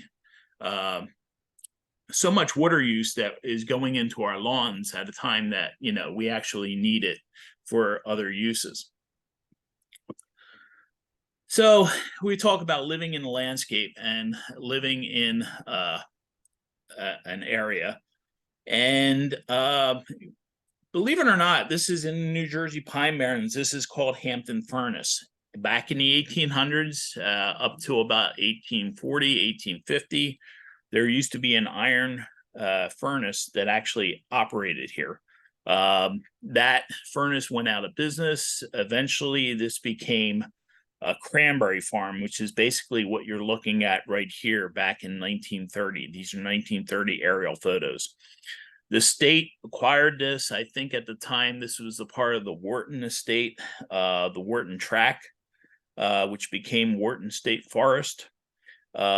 So when that happened, of course, years later, the cranberry farm was evicted from the site and moved on. The point I'm trying to make here is that this is 2020 now, where there used to be a packing house for the cranberries that actually succumbed to fire back in the 1960s. It was a beautiful building. But that aside, this whole area has basically reverted back into the landscape. That's my point. You're not going to see that happen to that warehouse location that we saw with all that concrete and steel and structure. It's not going to happen as readily as it has with regard to, again, the way we develop and the way that we utilize the landscape. historically versus the way we do today has to be taken into consideration. Our legacy on the landscape is the whole point. You know, the forest of tomorrow, we're not going to see the forest of tomorrow. That's basically what we're growing and stewarding today. But we are not going to be alive to see it ourselves. That's going to be for the generations that follow in our place, because our place here in the landscape is finite. So future utilization is going to be different from today. So you look back 100 years, and we may have been growing timber for the sake of cutting it down and for making boards and stuff like that. One of the things that we're not doing right now, though, is we're not thinking about how people are going to utilize our forest tomorrow. And that's a problem, because if we're not managing and looking at growing the best trees, number one, we're not sequestering enough carbon. Number two, we're robbing the landscape of the genetics that enable the forest to continue and to prosper and to be healthy and resilient. Number three, if at some point in time our ancestors or the people that follow us want to go back to harvesting these woods to be able to turn it into something, they're going to be left with junk. And what is that doing for our society? What is that? What kind of legacy are we actually doing? But it goes more than that. It also has, impacts on wildlife habitat. And of course, urban development has an indefinite future, where it seems to persist for centuries in some locations. So we have, this is a concept that I'm working on right now. This is with regard to orphan woodlots. And you see these everywhere. They're just basically along the side of the roads where people just don't think about what's happening. But we have tons and tons of invasive species in here. None of it is any good for the environment. I doubt very much if there's anything much more than maybe some rats or some birds that may be living in here. That's not necessarily the question. It's just looking at this as a legacy, because at some point in time when we're not here, this is all going to revert back on its own. But what exactly are we leaving behind? It's not that natural environment that we inherited, but it's something that's been degraded, and we really should have to work on that. And that's the thing. Our land management decisions should have the ecosystems in consideration. But we also have to consider policy. And I'm just not saying policy on the needs of preserving our environment, but, also just being mindful of what exactly it is that we're doing. And as I'm closing the discussion here, we look at urban wood, for example, and this happens to be an area not too far away from my place. It's a guy who takes urban wood and basically changes it into mulch. That's a good thing, because that wood's got to go somewhere. But that's the whole point. I don't think that we consider what's happening. That we go out, we plant trees. We're not taking into consideration wood utilization and what we could be doing with all of this. We could be turning it into products that we could utilize that will have a lot longer life if it's being utilized, as opposed to being turned into mulch, because this is that same area right here. This is the mulch yard right here. And I just happened to stumble across this as I was doing this when I was looking at Google. And what you see right here, I understood from a colleague of mine down at University of Maryland Extension who pointed out to me that this is duckweed. But you can actually see from where this is coming off that, I asked him, I said, well, tell me that the duckweed is actually giving an indication that there's an increased amount of nutrients in this waterway. And he said, yeah, that's exactly true. So that's the whole point of this, is to be able to illustrate that, right off of that that processing yard, we're actually impacting the environment just because of the nutrients that are coming off of the decay of those logs. But it's not all bad, because urban wood can be utilized, and that's the whole point to this, is that as opposed to going to a landfill or incineration, it can be turned into compost and lumber and chips and biochar. And I think we need to, especially in New Jersey, we need to start taking this into consideration and utilizing and trying to put these type of systems in place. Now, what can you do as stewards? The important thing, and another take home for you, is consider the woods in your backyard. And this especially is going to help people with acreage under 10 acres. This is a program that is multi-state, multi-extension. Goes along with Penn State Extension and University of Maryland Extension. We run this program twice a year.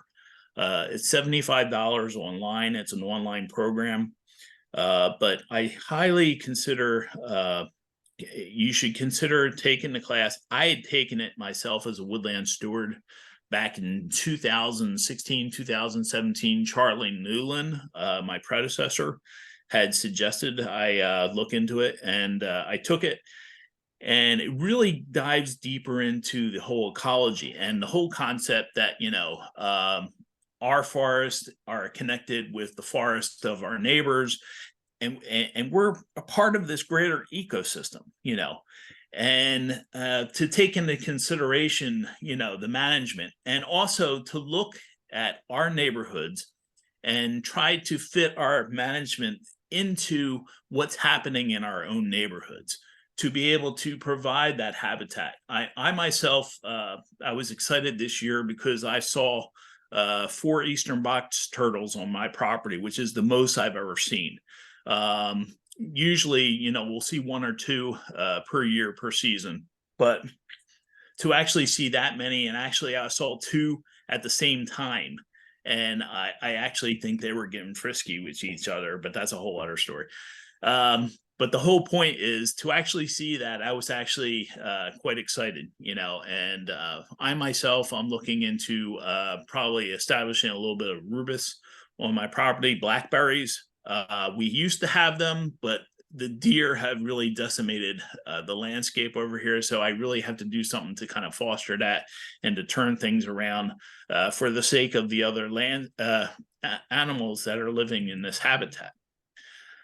So I did go a little bit long. I do apologize about that. This is my first time giving this presentation, and actually I got quite excited as I was going along into it. So if anybody has any questions, I will quickly look through here.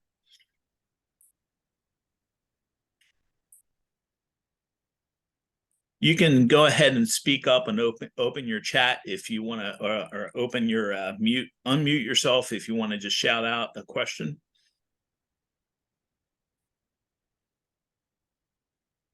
Hey, it's Paul here. The one thing that I agree with, utilizing all that material, but the one thing to consider, and like during Superstorm Sandy and other major events, is that when we had Asian longhorn beetle, and then whatever else as far as we're getting now for non-natives, moving it to a location outside of where it came from also is the potential spread of non-native species. So, I mean, it's got to be, I want to say, clean material that is going outside. And unfortunately, we can't see diseases, pathogens. So it becomes one of those things. Are you doing good, or are you actually creating more harm? Very good, Paul. Good to see you, by the way. Yeah, I apologize. Mine is hot off the press. So and it's gonna follow in with yours, I think, very well. Very good. So for those of you who don't know, this is Paul Kurtz with New Jersey Department of Agriculture. I almost gave you a promotion there. I wouldn't mind. What's your title right now, Paul? Entomologist. Okay. So Paul's an entomologist working for the state of New Jersey. I got to know him with the whole spotted lanternfly crisis as it was creeping across Pennsylvania. And of course, I think he was quite thankful that it came over here in New Jersey, so he didn't have to go running all the way to Pennsylvania. Although I see his eyes growing. I'm definitely not grateful, but when we have it in 21 counties, there's no escaping it. Yeah. All right, so we're gonna take. We don't have any other questions. We're going to take 5 minutes, shorten our break a little bit. And, feel free to get up and do anything that you have to do, if you must. But we're just going to keep on rolling. So we'll take 5 minutes and then we'll get started with Paul's presentation. I want to thank everybody for listening. And I hope I didn't lose you guys with the concept there. So I'll just put up my little screen for the 5 minutes until we get back. How's that? That sounds good. Thanks, Lori. All righty.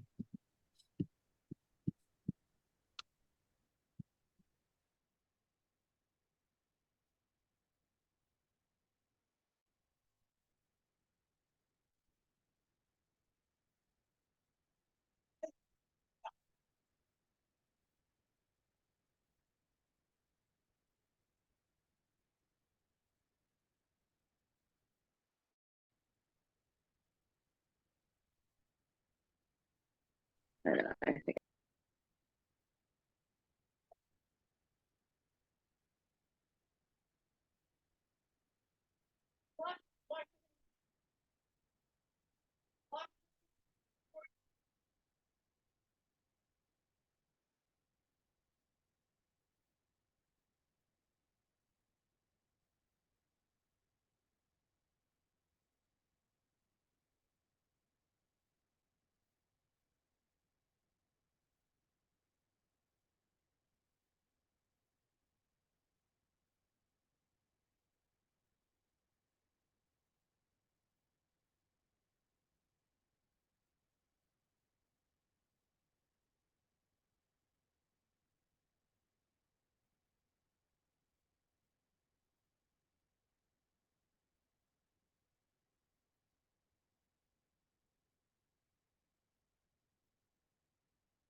All right. Paul, you ready to go? I am 1 second.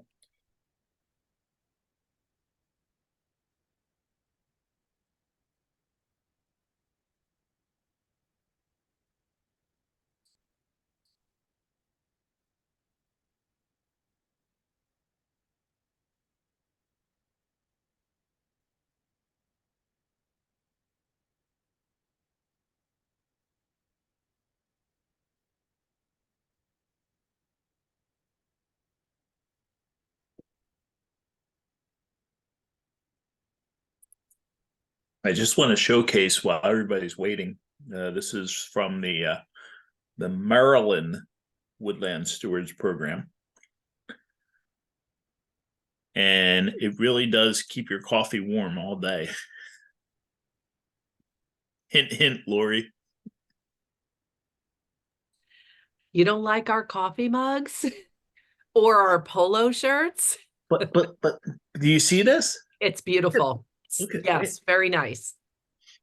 Yes, I like to keep my tea warm all day. So send me one, John.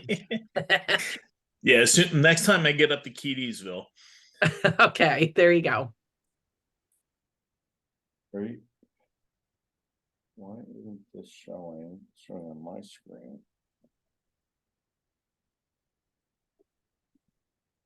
I have multiple monitors, so it may be. Oh, I've been through that before, and I think you have to. Hey, Lori, could you help him out with that? Because I remember. So Yeah, I we did this remember. before. Where are you, Paul? You're looking for your cursor? I'm looking to why it's not sharing my screen. Can you do from beginning? Can you get over to that from beginning or no? I think you need to unpause me. Pause you. You're paused? Yes, I don't know why. Let's see. That's what it's telling me. Well, let me see if I have any one participant. Yep, you're good. That's Good. beautiful, Paul. Perfect. Oh, Can you We forward? see your full screen. Okay, good. Can you advance your slides? No problem. We will see. Did it Perfect. advance? Woohoo! Yep. This thing in my way now. Spoiler alert.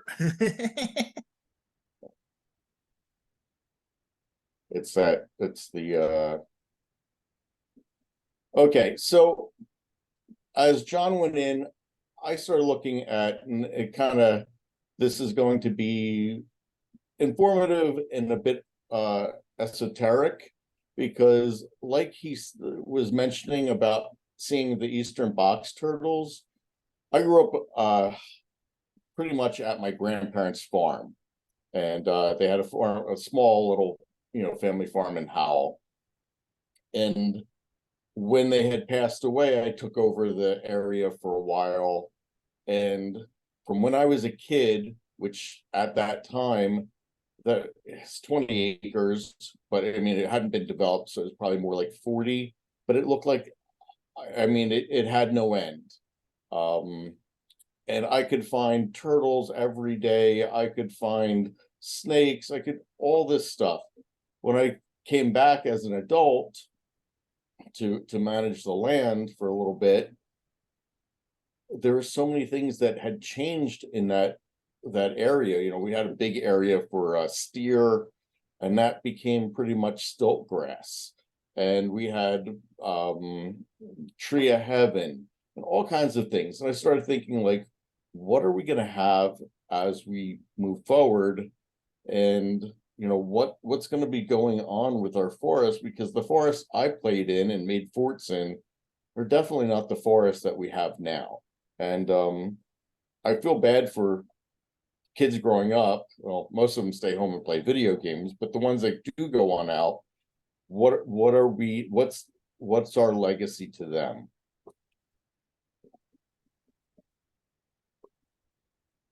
Is this moving now? Paul, you probably have to use the ones on the screen. So if you take your cursor and move it down to the bottom left, the controls should show up. I'm not, okay, is this?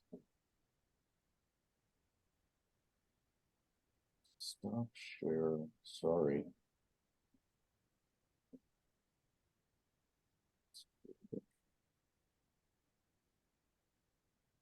I don't see anything on the bottom. You have to go all the way down there. Yeah, somewhere down in that area. Keep going down. And it should pop up. I have the mute and everything that's kind of in the way. But is it moved with? Maybe arrow keys. Try your arrow keys. That's what I was doing. Oh, I see you now. Yep. Okay, the arrow key was, I had to click on the thing. So, like, Back to the Future, we're gonna take a ride and see what's gonna be coming up. And so how are landscapes changing? Well, we know the obvious. It's gonna be climate change, which brings on our range shifts, our range expansions. Obviously, our population is increasing. We're supposed to be at 8 billion soon. And then, to support that is going to be the economic commerce and trade. But what I want to kind of look at is the less obvious. And I just came back from the invasive meeting. And one of the things that I really took away is this knowledge inequality in publications and research. And then we want to talk about, range. We talk about range expansion, but we also have range contraction, basically our habitat loss. And I don't have anything but we have to look at how is pollution changing what type of forest we have, what kind of landscapes we're going to have in the future as well. So climate change, we have range shifts. So it's a change in the distributional limits of native geographical range of species. And you'll really look at that as mountains and areas that at one point they couldn't get over. And it's also goes as far as temperature. And the big thing that here in New Jersey that, that most of you have seen is southern pine beetle. Southern pine beetle was, down in Delaware, Maryland was its most northern range. And now we're seeing it all the way up into Massachusetts within the last, let's say 15 years. And then, range expansion, that is as the temperatures change and the area becomes more suitable for habitation, then things are going to move in and take over that area. Again, this is a byproduct of climate change. However, the landscapes provide more of a homogeneous aspect to the expansion. So you have the colonization of new areas, and we could look at how, again, the stilt grass has gone crazy over the last, I don't even know, like 20-30 years now. And that's it just keeps on going and going and going. And again, that's a product of the range expansion due to the climate change. The population, I mean, we know it's as we grow as far as population, we need housing, we need more professional buildings, our infrastructures, whether it's roads, anything to do with us getting around and moving products. The amenities, everybody wants new theme parks to things to do. So we are constantly changing our landscape. We look at density, how dense are the areas around, the Atlantic Ocean and the Pacific Ocean as far as people wise versus North or South Dakota. Where are we the most dense? Rising sea levels along these coasts, and is Long Beach Island going to be Long Beach Island in the near future? And then migration. I mean, that's going to be, people moving away from those areas that may be getting flooded, and just migration due to economic, war, and all the other factors that people are going to move to better suited areas. So once we have this increase in, the development, our food, and when you look at by 2050, food production will need to increase by 56% to meet the demands. That's not that far away. It's what, 26 years. And when you look at how many hectares are in food production and what we're going to need, we're going to be using, that same land area is what is in natural state right now. So when you look at, the destruction of rainforest, old growth forests, primary forests, just to keep our population fed, is a scary thought. And to need a 56% increase in 26 years, that's a lot. And, I also look at how much food is really wasted. And do we really need that, or do we need a better sustainable way to produce food in the future that doesn't produce so much waste, and change society to not waste as much food? So I get this question a lot, and everyone goes, why is everything coming from China or Asia? And unfortunately my thing just moved, but when you look at where we are in relation to the rest of the world, a large part of Asia is in the same geographic range as us.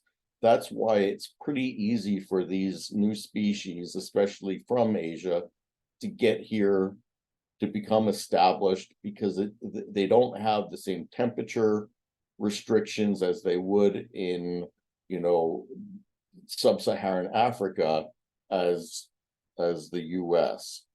And it becomes a whole new area, no predators.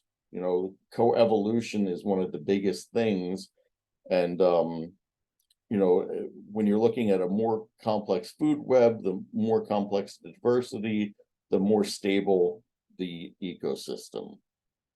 And when you throw those new things in, yes, you're increasing the diversity, but you're also, disrupting all these food webs.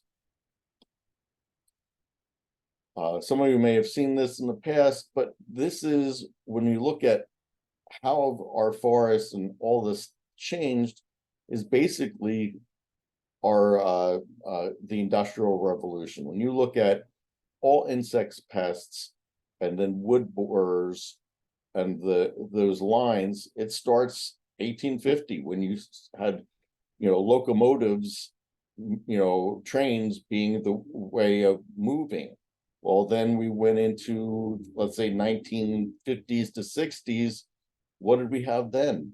That was after World War II. That was trucks. And once you get into the 70s, it's airplanes and these massive cargo ships. So as you see, the value of our imports are also in relation to how we're moving these things around, and how insects and wood borers are coming into new areas. So when we look at economic commerce and change, we have human mitigated transport. So the commercial shipping, our seaports, pathways. I mean, it wasn't until COVID that anybody really thought about our the canals that get things around. We have one ship that gets stuck and blocks everything up for, I forget how many days. You have now issues, going through the Red Sea. The Panama Canal is having issues with, how much water is in there. And it, kind of clogs up our supply chains, which then we go into commercial, air cargo and human transport. All these things add to the number of potential, introductions. And then again, we have commercial trucking just here and, mostly to, our northern and southern countries. But again, that's a way for them to introduce things to us and vice versa. I'm using Florida as the poster child. Think of the pet trade. Now a lot of, states are banning different things, and because how many things are now released in Florida? We have, all the snakes. We have the tegu, the big monitor lizards and tegu lizards, and all these things are disrupting these food webs. And then you got to look at the past, present, and future species introduction. So I look at this, and some of this, as again, looking back to the pandemic, how many people were in line forever to get food and toilet paper and all that? Our food biosecurity is utmost, especially during one of these critical time periods. These insects and diseases, I should also, because I always focus on insects, have a huge impact on our food biosecurity. We get a pathogen that goes through corn or wheat, and we would be in serious trouble. These things also contribute to the ecosystem. The changes are non-native species, change soil pHs. We have biodiversity losses, and then new associations. Think about how many, if you go to the understory of forest right now, and you're not seeing as many native species as you're seeing non-native. How much multiflora rose, barberry, and other non-natives, which also contribute to changes in soil pH and biodiversity. There's always going to be succession species, but what happens is a lot of these non-natives are better at it than our natives, and again, they also make kind of a perfect cocktail, because you get the barberry and the multiflora rose and then the stilt grass, and that in our forests change that soil, that biogeochemistry, as well as the pH, which allows more non-natives to come in. And then historically, you look at the introduced species, spongy moth, also known as gypsy moth, came in, and we've been battling that forever, and hemlock woolly adelgid. We're still looking at ways of biocontrol, but that has a huge impact, and I'll show you a little slide later. Emerald ash borer, you're looking at 7 billion trees nationally that could be lost. Chestnut blight. I just read a new article about chestnuts, and how another thing coming in for chestnuts. Dutch elm disease. We had that in the early 1900s, and now we have an elm zigzag sawfly. So we're always battling something to keep the diversity of our forests, and that's what I guess my take-home message with this is: what kind of forest are we leaving your children, your grandchildren, and so on, if we're reducing the diversity of the forests and allowing a lot of these non-natives to come in? So when you look at current global markets and invasive species pressure, again, as this all increases, the wood borers, a lot of that, this is mostly due to air cargo and us being able to move things around so easily. In the early 20th century, no one could afford to go to, a flight somewhere was near impossible. But now we go, wow, I can go to Florida for $100 round trip. So when you reduce the price, you'll also increase the amount of potential introductions.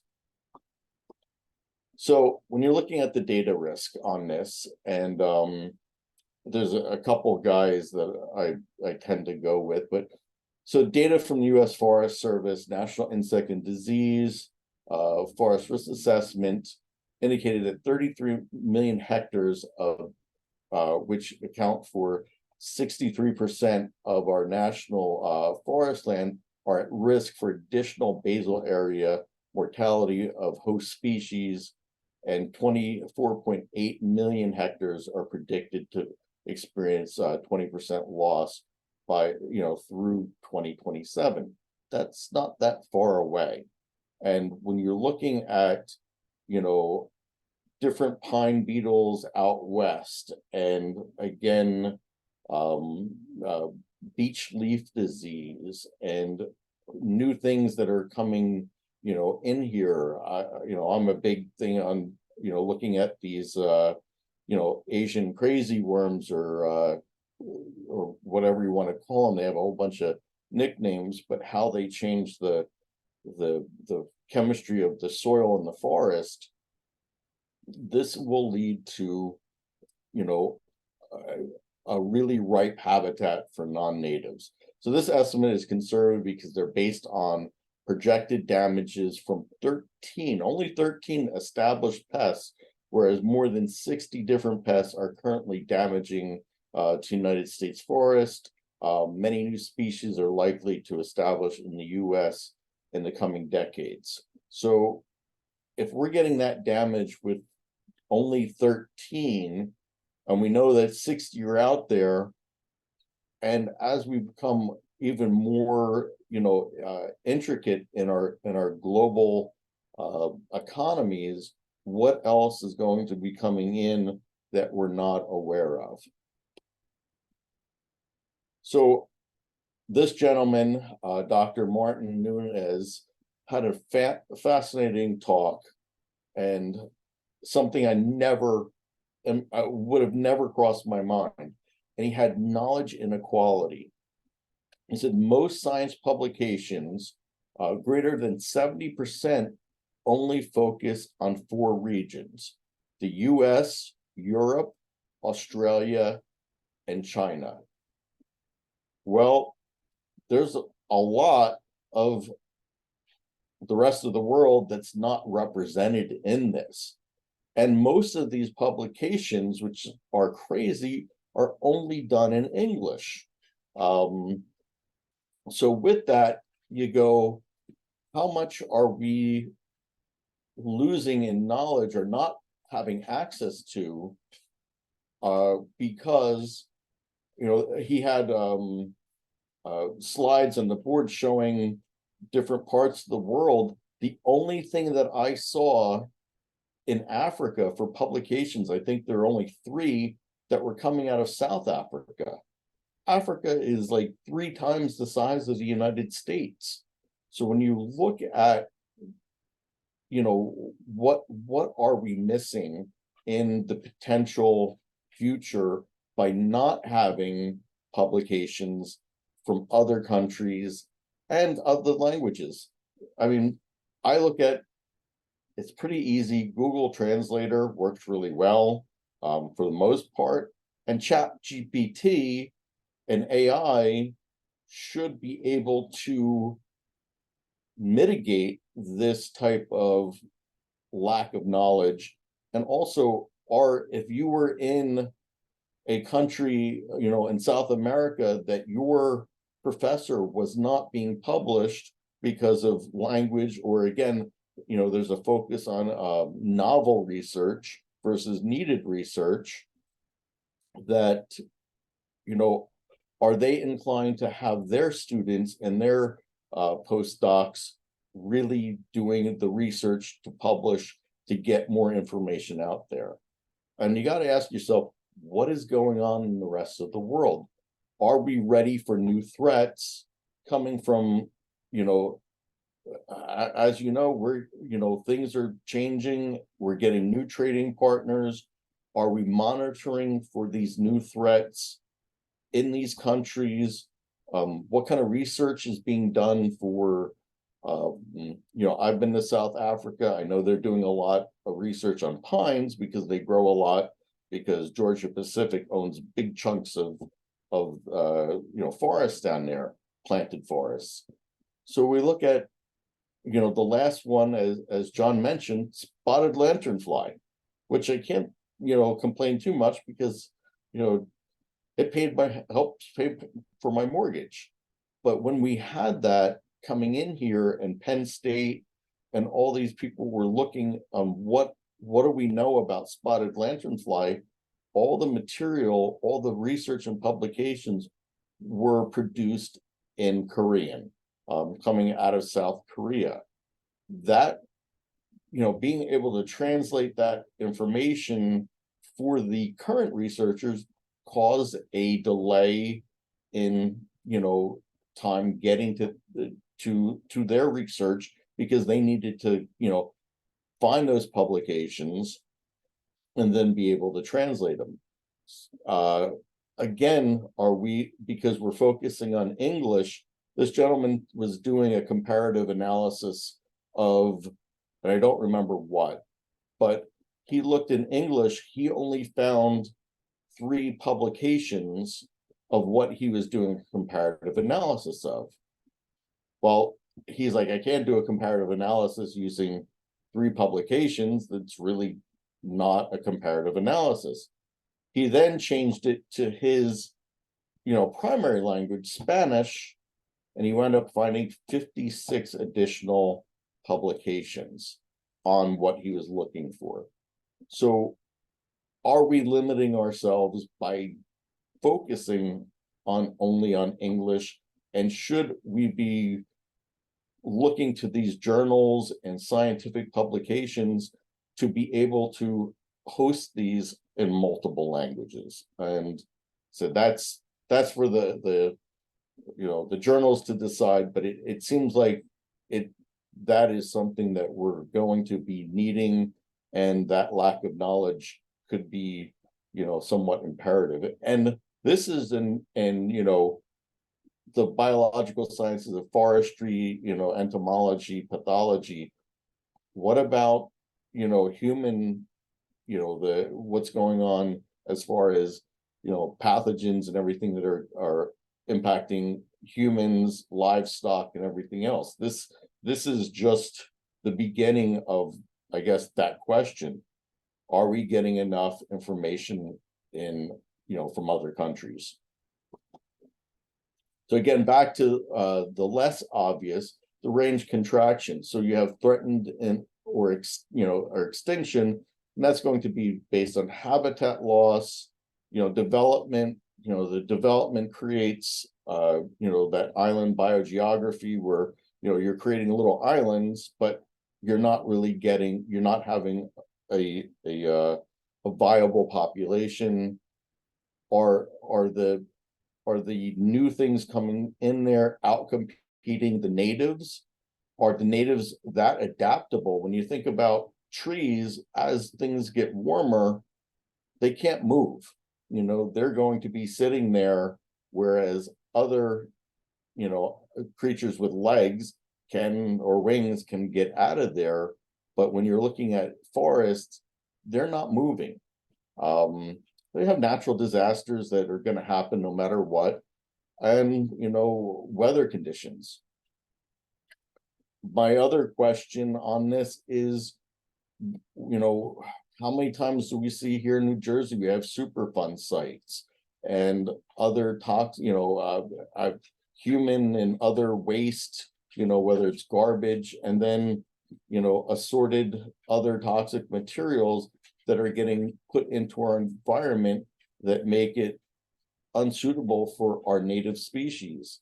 You know, again, they're not able, trees and forests are not able to move from where they are to better locations. So as you know, we're finding that, you know, whether it's Ciba-Geigy or whatever have dumped all this stuff, how is that going to impact our future forests?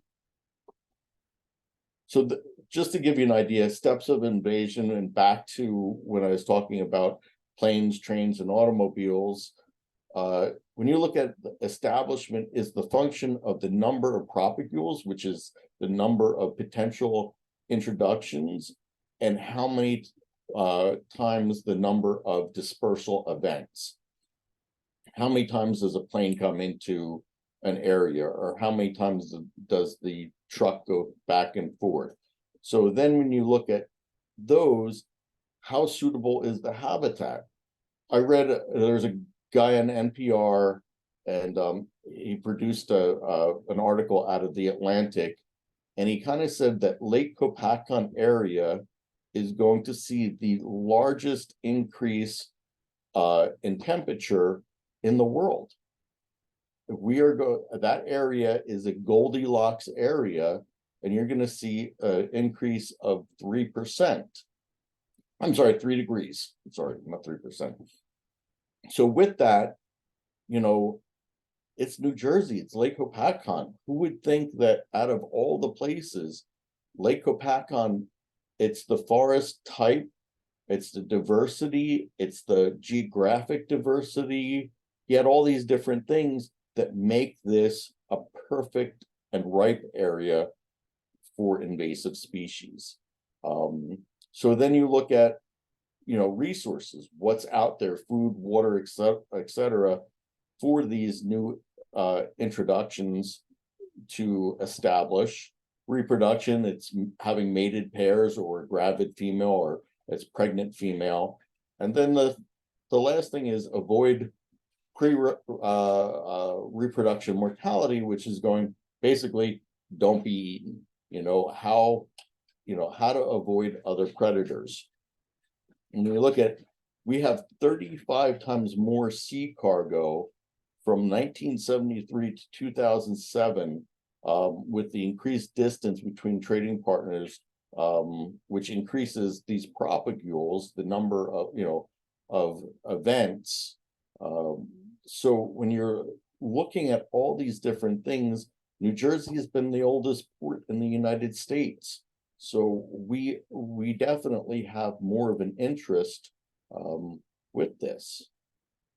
So what's our forest risk? It's the severity of extent of the damage also can be affected by other traits of a pest. So including its host specificity, the reproductive and dispersal potential, as well as characteristics of the host tree, such as dominant in the forest, its role in productivity, its role in nutrient recycling, or cycling, and the provisioning of wildlife food and habitat. So how is that, when you look again back to these major you know, things going on, beech leaf disease, you know, all the things that are going on out west with, you know, pine shoot beetle, you know, all the pine beetles, southern pine beetle. How is this going to impact all of this in our near future and distant future on what the forest is going to look like in 20, 50, 100 years? So when you look at this, and part of my screen is shot, but when you look at the map here, and this is not super old, but I don't see a newer one. New Jersey in the Northeast is going to be hammered number of pests per county. And again, back to that Goldilocks effect.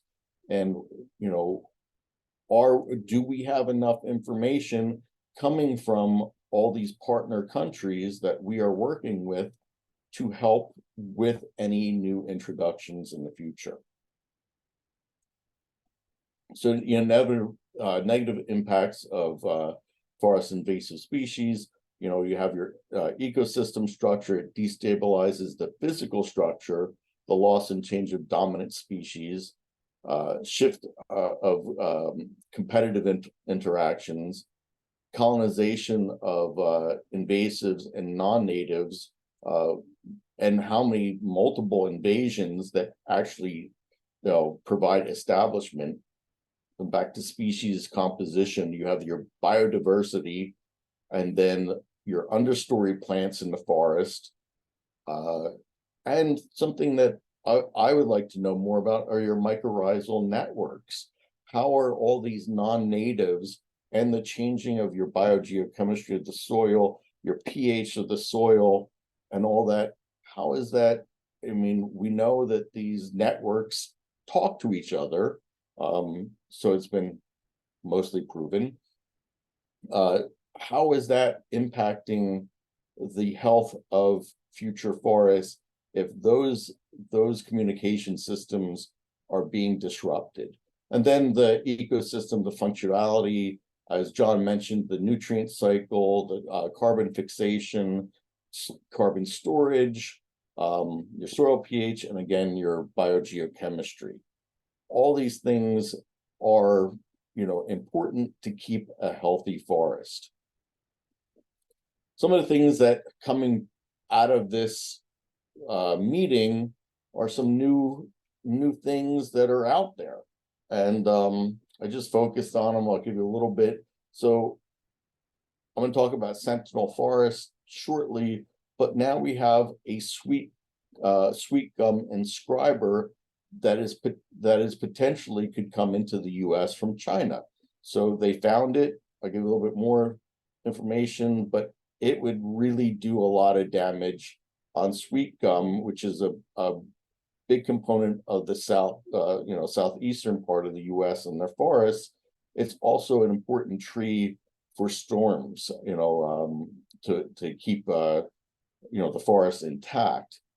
Citrus longhorn beetle, which is a kissing cousin of Asian longhorn beetle. They look very similar, but this one has the potential of going after oak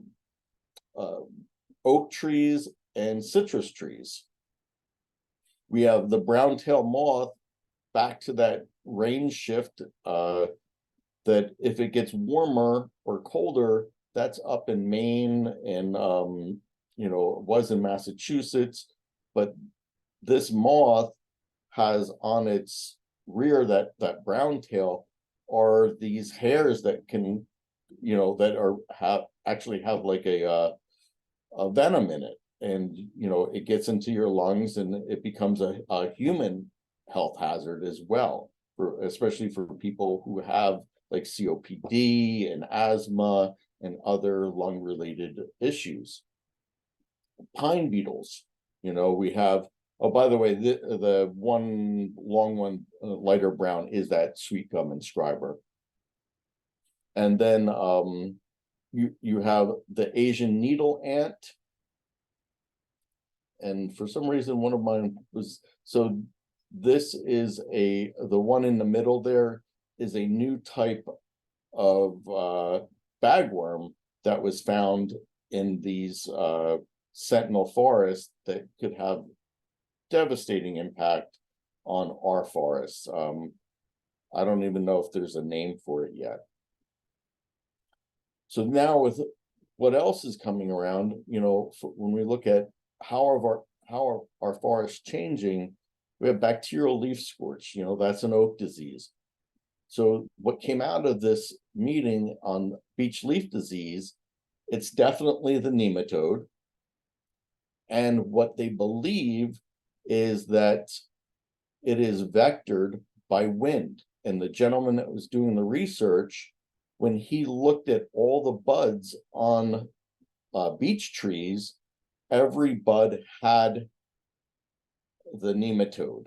Some buds had a lot of them, some buds had some, but every bud had it. So out of all possibilities on how it is vectored, because if it was birds, just birds, it wouldn't be on every bud. It would be on maybe the top or part of it, but not every bud on the tree. So his speculation right now is that this is a wind vector. When you look at the map of beech leaf disease and the prevailing winds coming from, the middle Ohio and going up north, up towards Maine, that is our westerly winds. And it follows that pattern pretty well. So now you have this ROD, rapid or high death, newly identified fungal disease currently attacking and killing Ojai, which is in the Hawaiian Islands. This fungus clogs the tree's vascular system, depriving the canopy of water, and it kills Ojai, the Ojai tree very quickly, from days to weeks. It's not something like what we see here where it takes a long time. This is a very rapid acting, and when you look at it, that's the predominant species in Hawaii. Right now, they have millions of trees already dead. I'm not going to try to say the two fungal pathogens there, but that's what they're looking at as this rapid Ojai death complex. And this is all the Hawaiian Islands. I know we talk about our forests here, we focus on the forest just northeast, but this could potentially really devastate the Hawaiian Islands. And now when that picture right there is from Hawaii, and what happens? You have you have all these dead trees, which become pretty much tinder, and you have a volcanic eruption. What do you get as well? Massive forest fires. So, it's one thing that is going to lead to multiple, calamities. So when we get back to this pathogen, so now there's a new thing, in the fungal, bacterial, and virus world called vascular streak disease. It was really found in redbud, and what happens is this also brings in botrytis and phenopsis, as once this pathogen weakens the trees, causing further canker. Well, it was really seen in redbud in the southeast, but look at all the other both shrubs and trees that it could impact, or it does impact. And again, this is something you go, well, it's down in the southeast. What happens? We have storms that come up all the time. Nor'easters are the reason why we get, from small bark beetles to airborne pathogens, and back to the thing of recycling material. This becomes part of that question on what are we moving around? And I don't know. This is food for thought. Back to when I was talking about hemlock. So you have hemlock brought in 1950s. I want to say the Carolinas, goes for old growth forests. So it kills eventually kills the trees. You have the displacement, the death of the trees. You have displacement of the animals. It changes your understory plants because they die, creating light gaps. So these light gaps then actually, because now the sun is getting on the streams that are going through these forests, it's actually increasing the temperature of the forest, which then change the fish, mostly trout, because it impacts the benthic and macroinvertebrates that are in the stream. And then with your nutrient cycles, it produces nitrate leaching into lakes and streams, leading to eutrophication. So one teeny weeny little adelgid has that whole impact, and you go, that's just one insect of that 13 that we know of, that we have 60, and then even more as we move forward in the future. So other invertebrates, like I bang the drum for the Asian crazy worms. They're parthogenic. They can they outcompete they're non-native worms up here because they're brought over by Europeans, but our night crawlers and other worms, because their life cycle is 60 days, because they go through the nutrients, that duff layer, so quickly, and their gut systems bind the good nutrients that would normally go into the soil, actually bind it chemically. It's not there for the plants to use. It causes this, it produces the calcium carbonate, which again changes the chemistry of your soil. And when you look at the leaf litter, declined by 95% of the forest. The leaf litter is reduced by 95% in forested areas. So that leaves 5% for the rest of your detritivores and the forest to utilize. It's not, so this is, I think, the most insidious of all our pests, because no one really looks at earthworms more than something for fishing.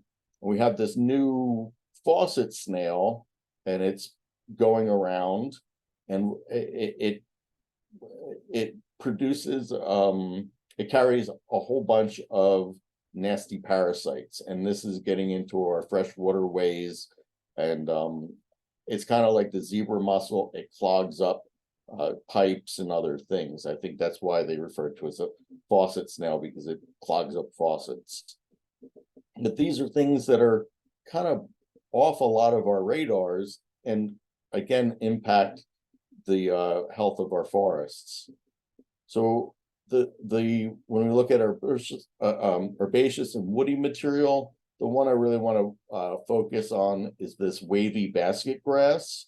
It's a perennial. It goes by stolons. It could be they're looking at wind pollinated, possibly self-fertilized, and it has little sticky seeds like those ones that cling on to you, so it can move around through humans and animals. It's a major threat to mid-Atlantic forests. It looks a lot like our stilt grass, but it has that wavy leaf. Again, something to look at, and I may have it in one of my beds. I gotta do a better look at what it is, but that's what I maybe been fighting for the last couple of years in one of my planting beds. So how do we fight all this? It's outside of the box science to the rescue. Those two pictures are from my recent trip. That's Windy National Park. This is also known as the impenetrable forest. I will let you know, it is not named the impenetrable forest for for very good reason. But if you look right by the forest, all that terrace landscape, that is agriculture. I mean, it's pretty steep. So right outside this, we're looking at how do you protect that forest, do the agriculture, and then have a global economy and protect everything. So we have a Sentinel garden program, and it consists of a variety of host plant species that might provide early warning and detection for these potential insects and pathogens. So the garden area are a tool to build. I can't see what I wrote there, but the idea is that they are using this as a surveillance tool in other countries.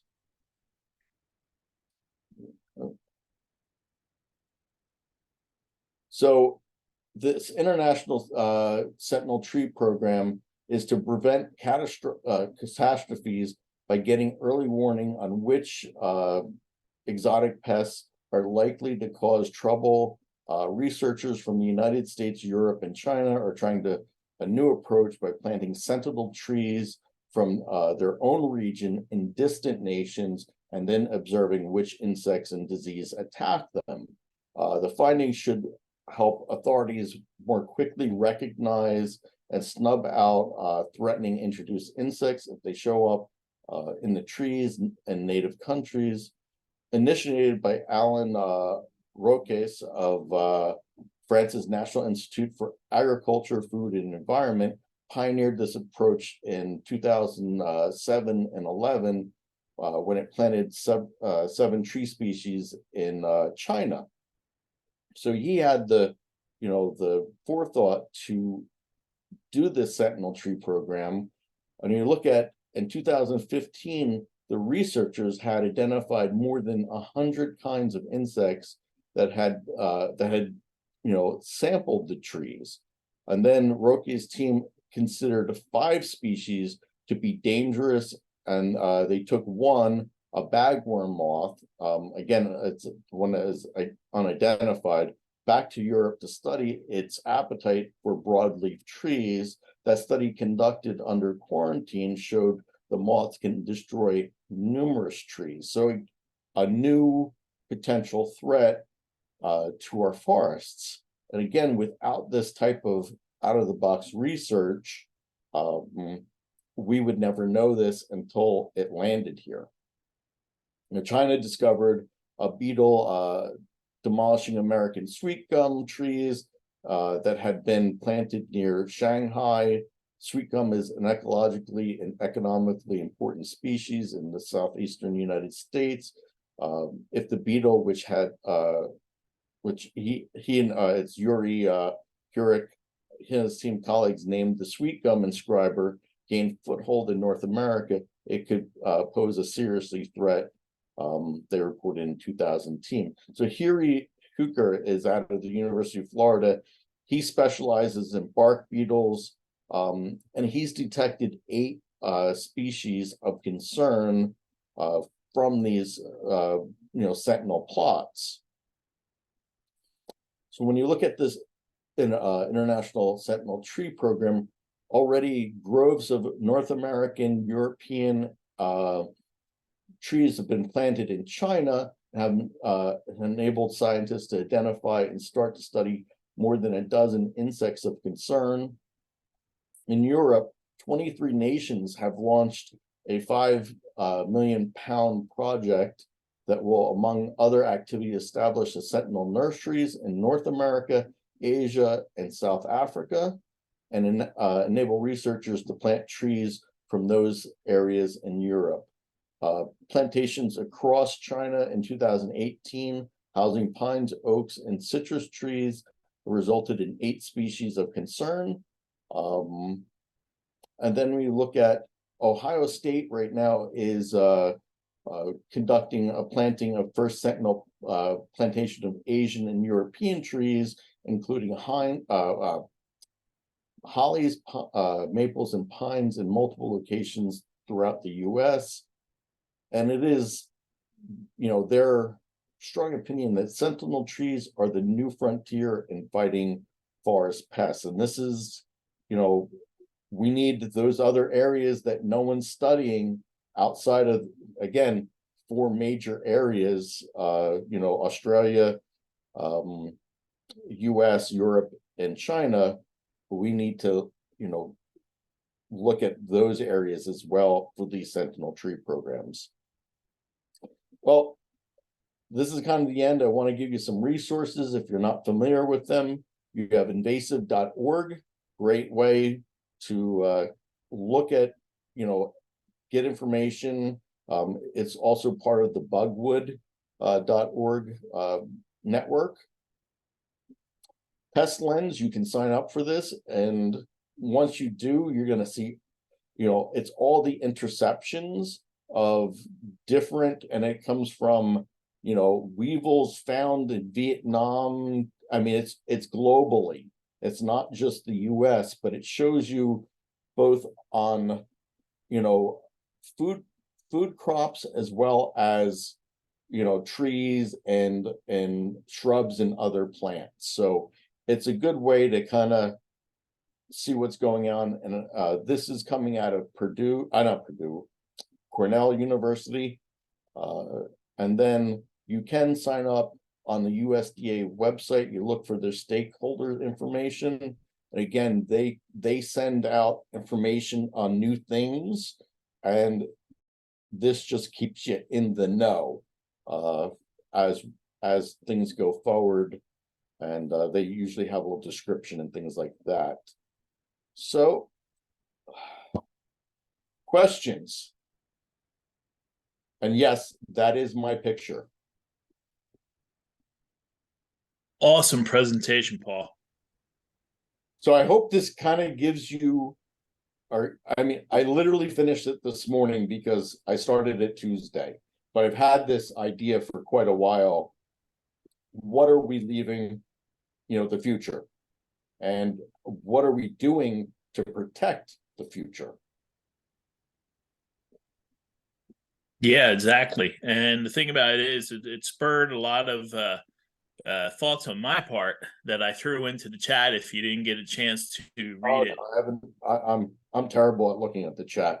Oh, not you, Paul. I was talking to everyone, but I was just making a comment in general that it really did spur a lot of conversation.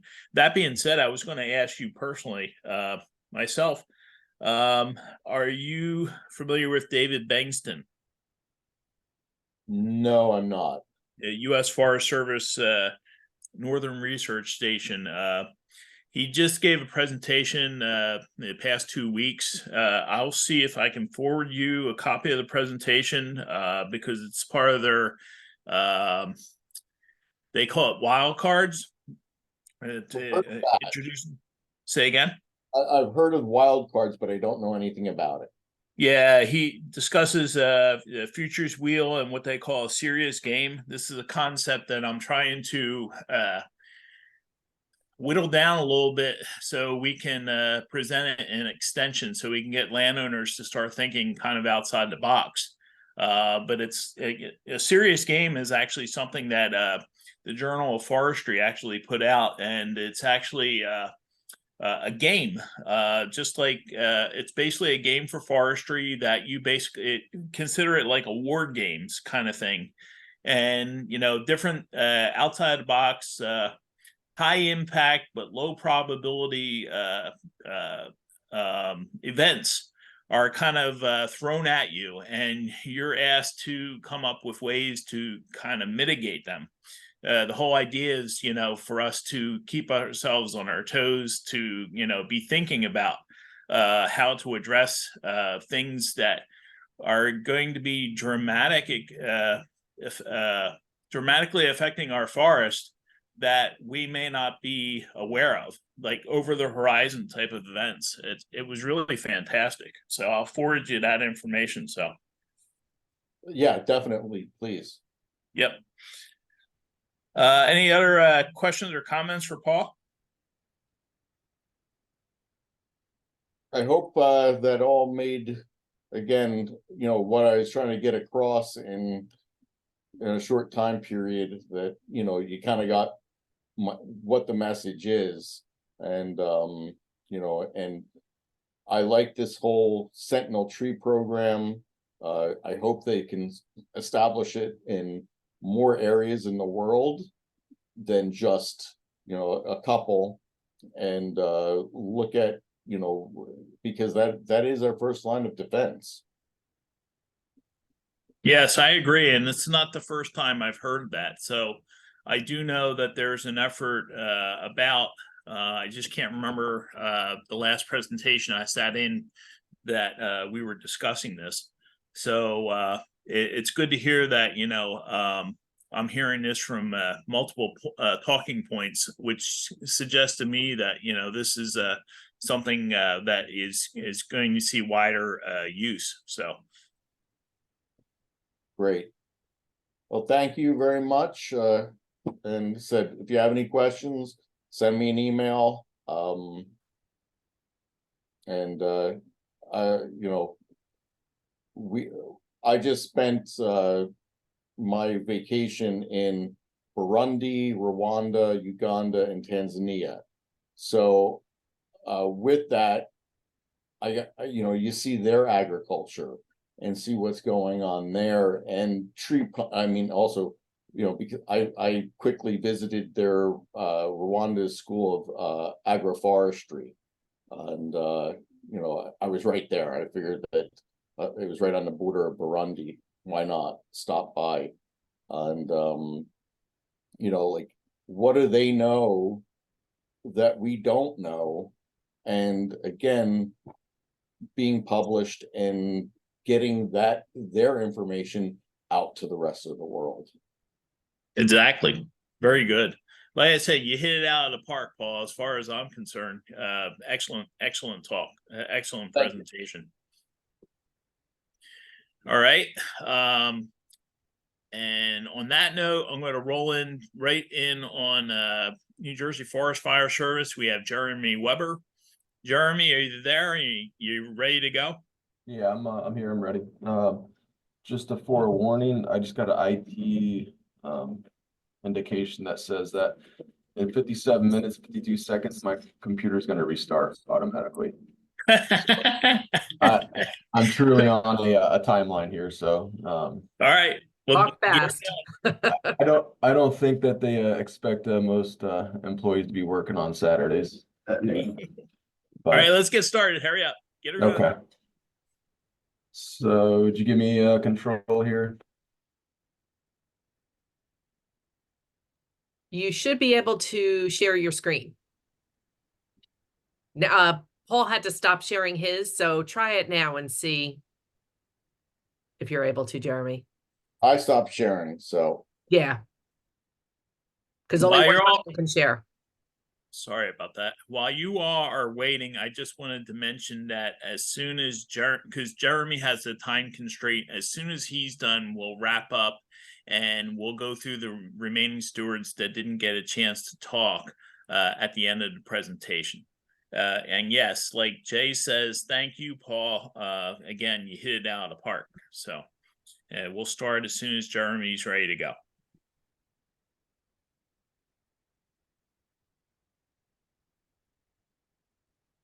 All right, is that showing up for you guys? Yeah, we're seeing presentation view. I don't know if you want to change that to we're seeing the next slide and notes. Okay.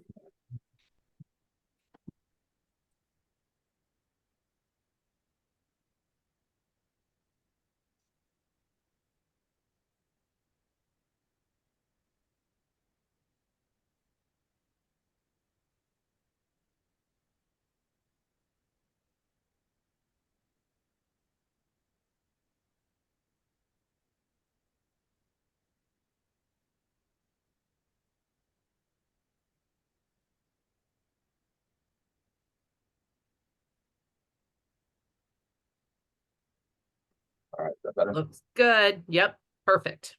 All right. So thanks for having me again. I'm not sure how much snow everybody got, but it's the first time I've actually seen measurable snow in about 2 years. So nice change of pace. So Lori and John asked me to come on and talk about the prescribed burn process for New Jersey landowners. So I'm going to cover 3 different segments today on what that process consists of for 3 different types of programs. Which one? Oh. Arrows there. Okay. So who may apply for prescribed burning in the state of New Jersey under the current policy? So pretty much any landowner, VC, NGO, corporation, LLC, or their designated agent that is in control of property.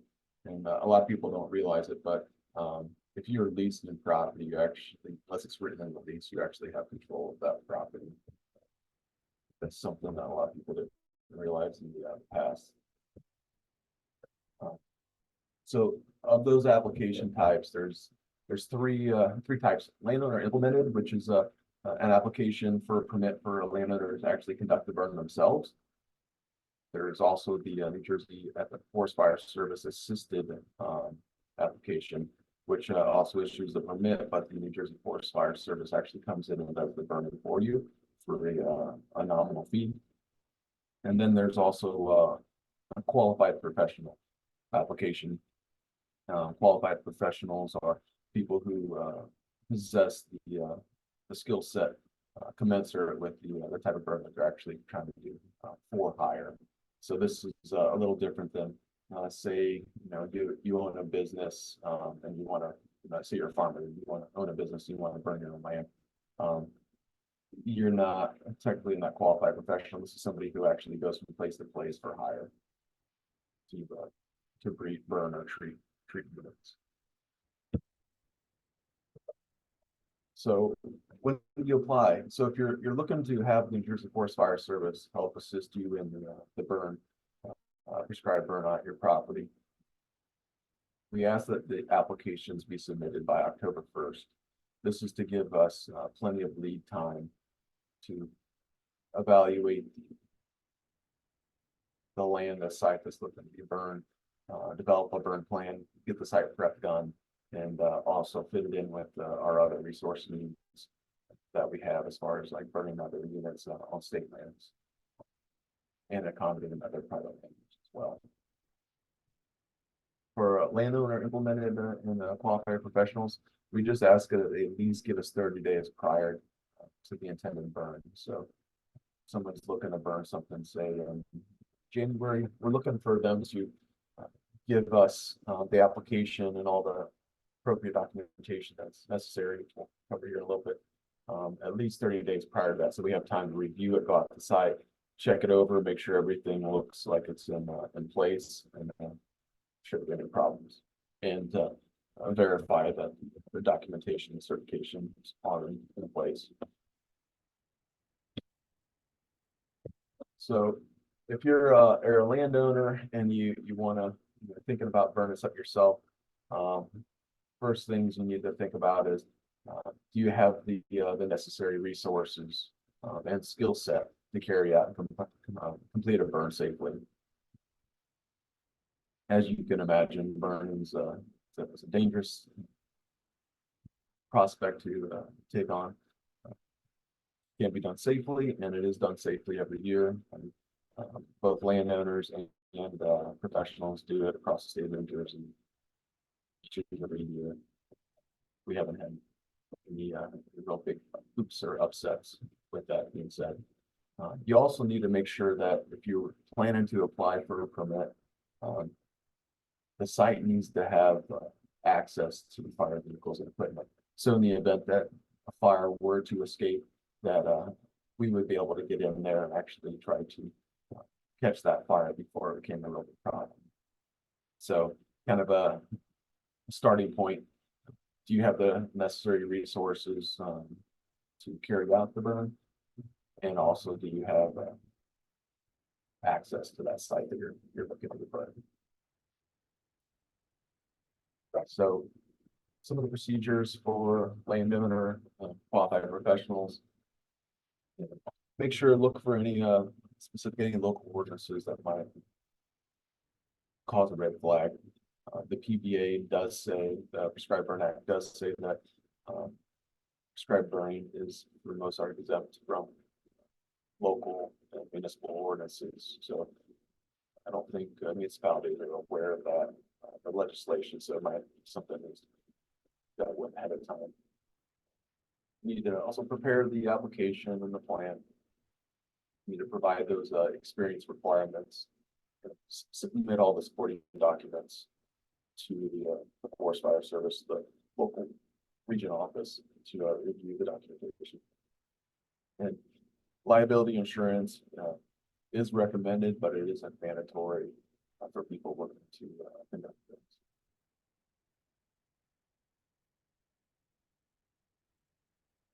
So preparing the application, there's for a landowner implemented, and for the most part for the qualified professional, there's 4 or 5 different main sections you need to make sure you're following. So section 3 is the one that you see on the screen here. Who are you? Where do you live? You have your legal residence, an address, contact, daytime information, phone numbers, and then also the location of the burn. Where is it at? What county, the township, the block and lots. So this helps us, gauge an idea to make sure where you're at, what you're trying to do.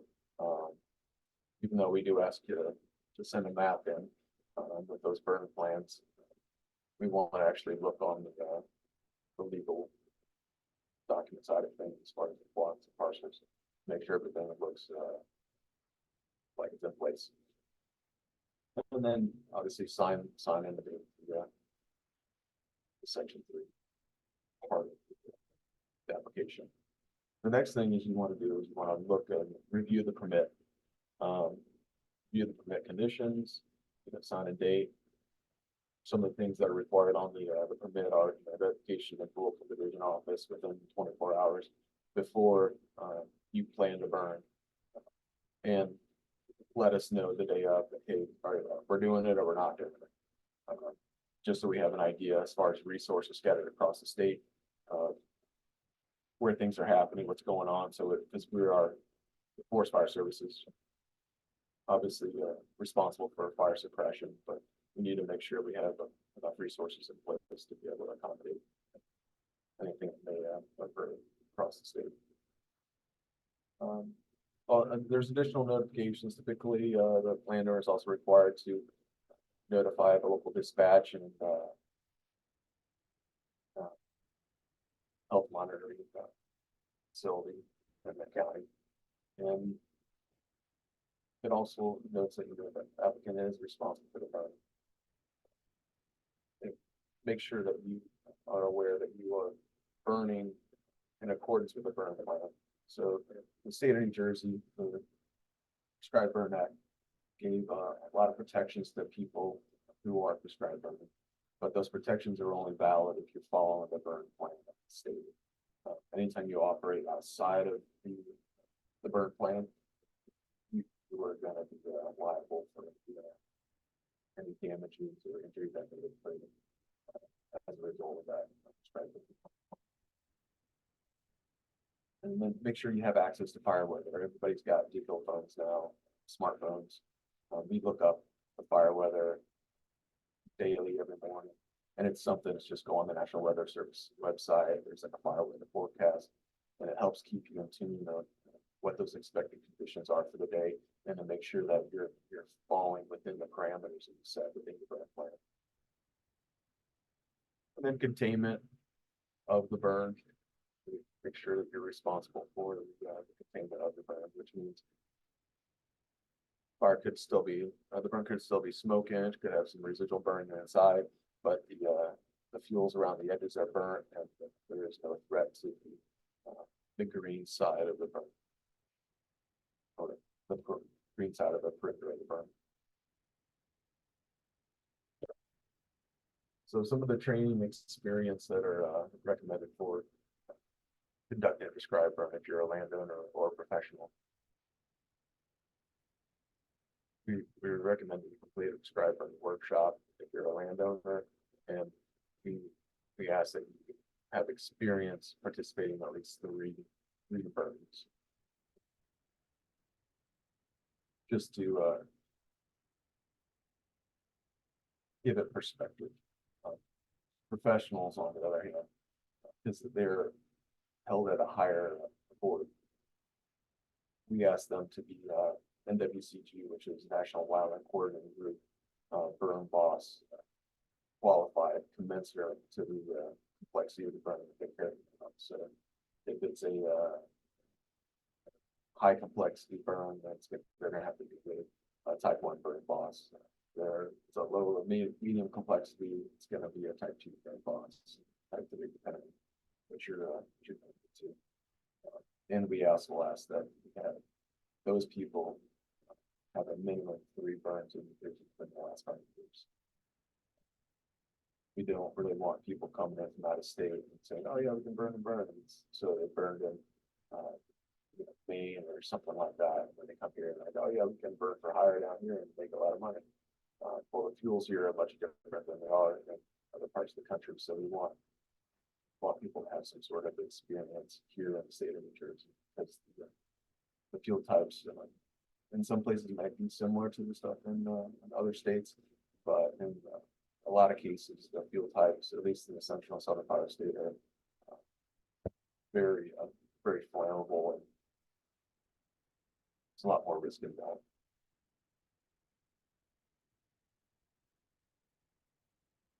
So some of the additional planning considerations that we actually ask you to think about for me. What is the size of the area to be treated?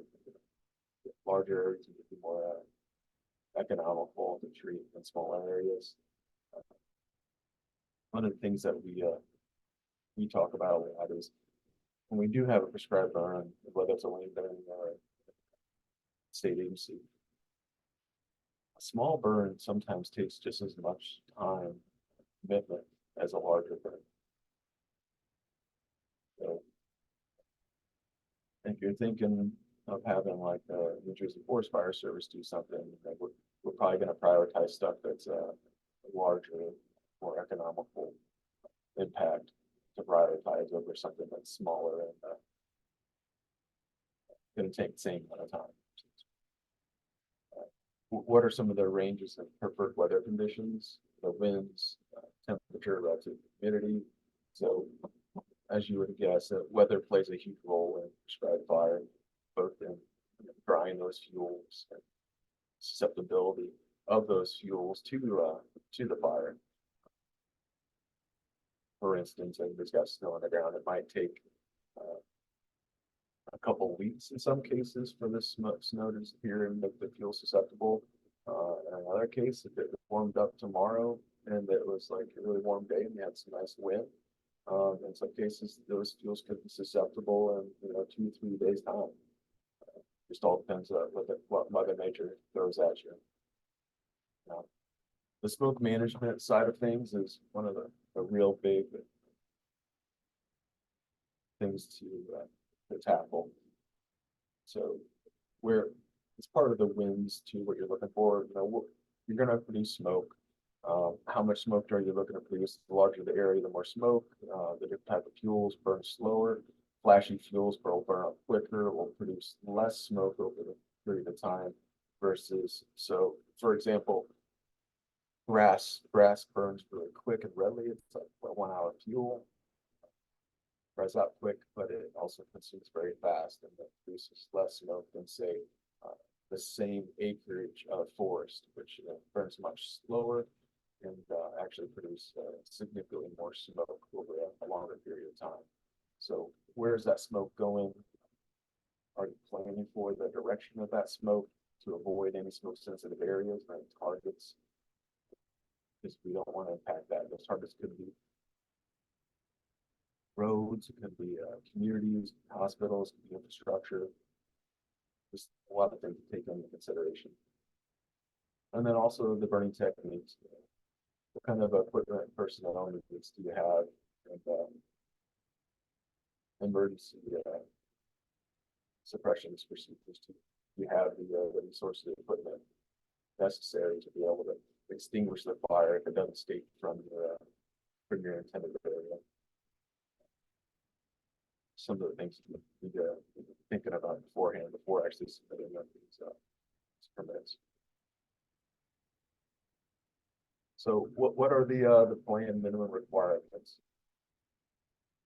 So obviously that identify the location of the property and where the burn is being carried out. And more importantly, what's the purpose of the burn? What's your objective of the burn? Are you looking just to reduce the hazard fuels on the site? Or are you looking to try to combat invasive species? Are you looking to reduce, create some mortality in some of the overstory or understory competition within your woodlots? There's a whole slew of different objectives. Some of them are directly related to the resource itself, and some of them are directly related to a wildlife resource rather than forest islands. So provide a map of the area to be burned, the equipment that you have on hand. So how are you planning on putting your lines in?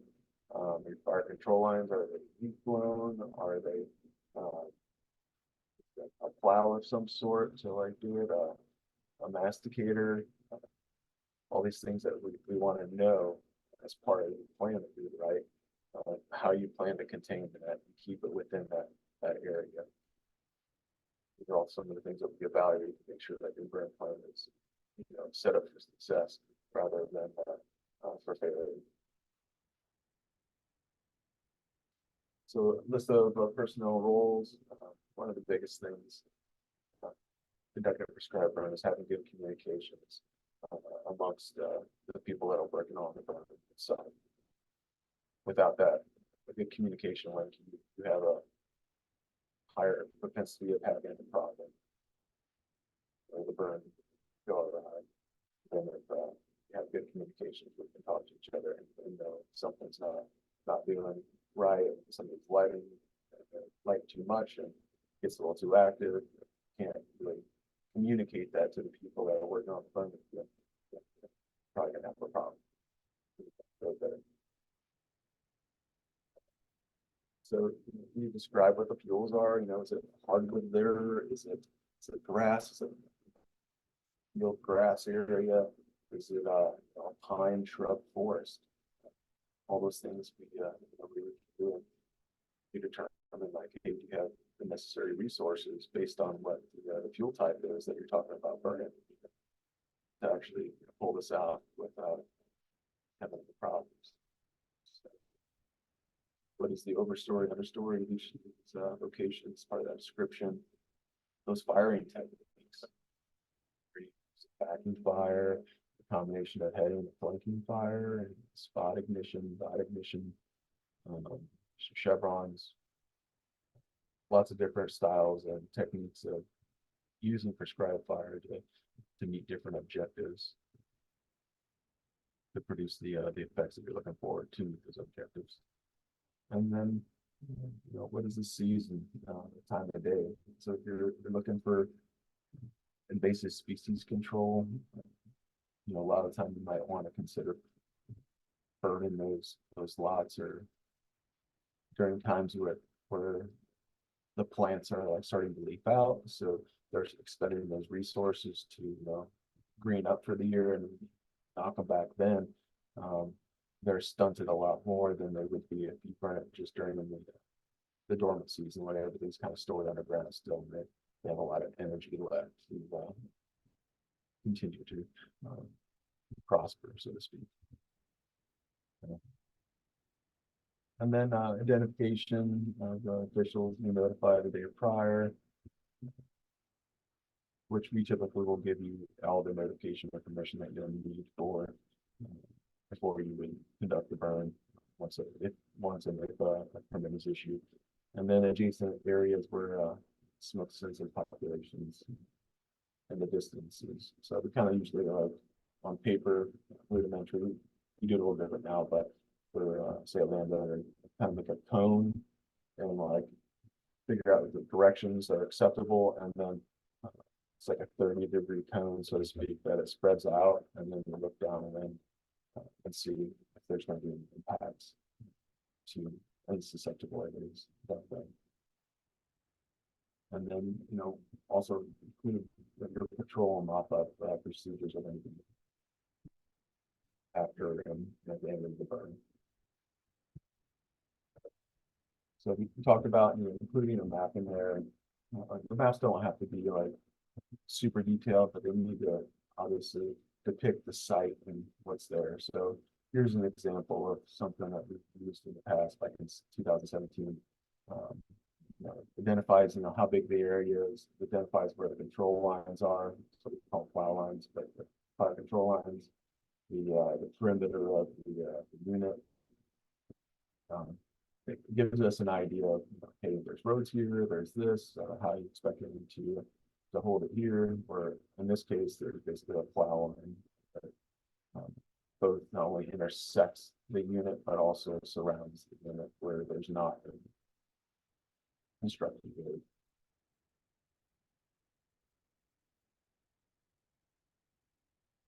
Thinking about the favorable weather conditions, and typically the best time of year during the dormant season is October 1st through March 15th.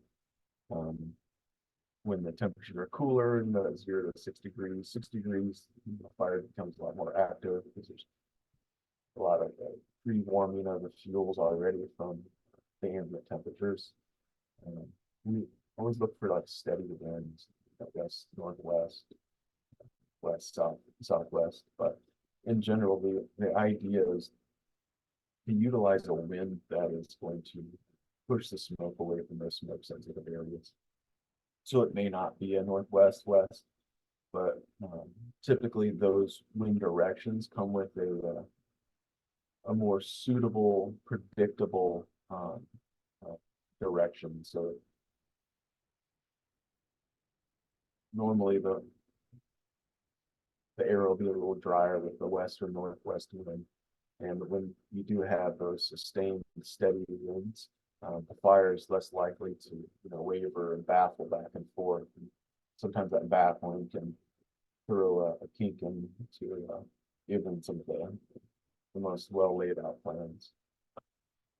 And, the wind speed of 5 and 10 mile an hour at wind stand, no higher than that 20-foot wind speeds above the canopy.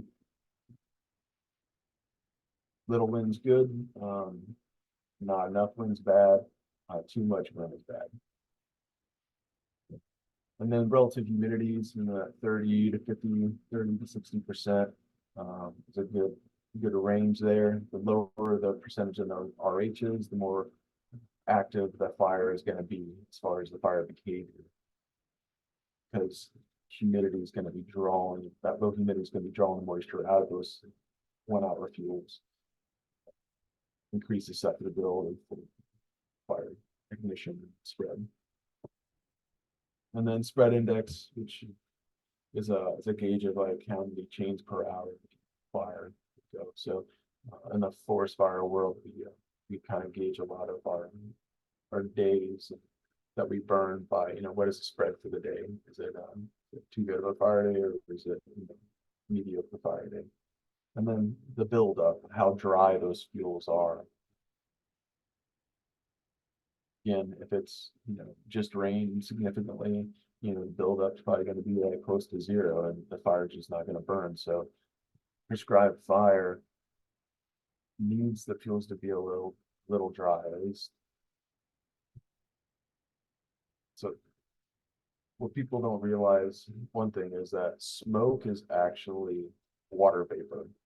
So the wetter the fuels are, the more smoke you're actually going to produce.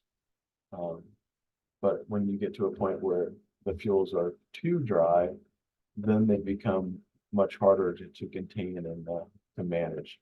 So there's a nice area that you want to work within, and that 60 or 6 to 40 buildup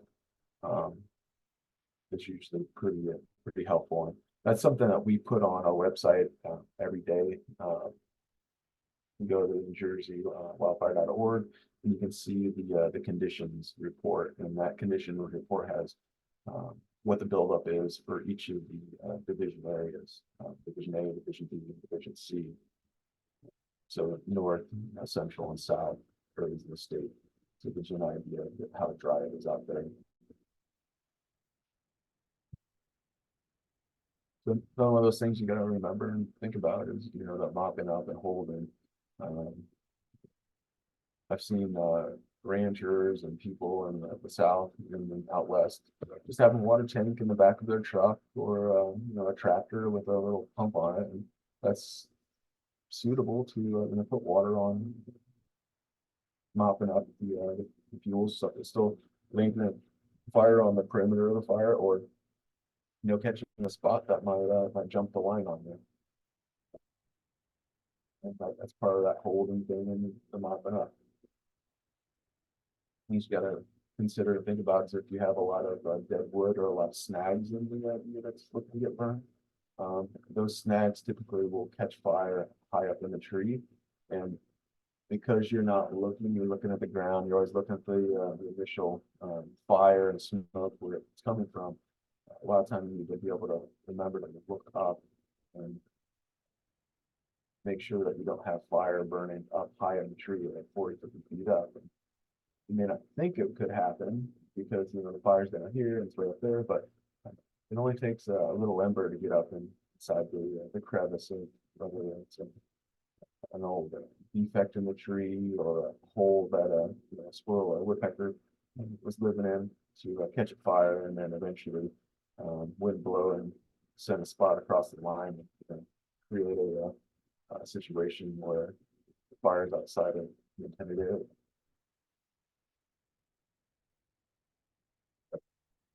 The firing techniques, we talked about a little before, was flanking fire, backing fire. Backing fire is just fire that's lit against the wind so that it slowly creeps itself backwards, and it consumes a lot more fuel, and it's a little better, more complete combustion. And typically more complete combustion reduces smoke. The less complete the combustion is, the more smoke or volatiles that are left or exposed into the atmosphere. So sometimes you need a combination of different firing techniques, whether it be the head or flanking or backing, to meet those objectives. But generally speaking, the backing fire is your more controlled environment, and it's going to be a little slower pace. So before the burn, got to do those notifications. 24 hours prior, you need to do the no-go determination, whether they're actually going to pull it off. And again, look at those temperatures, the humidity, the winds for the day. What is that weather? And then make any additional notifications that need to be made after you determine that go and no-go. That call the dispatch center or the county health. And then again, keep it abreast of the fire weather conditions for the day. As we know, the weatherman's always wrong, so the more you monitor the current weather, local weather, and pay attention to the weather that you are burning, because again, the weatherman's never always right. It's often quite wrong.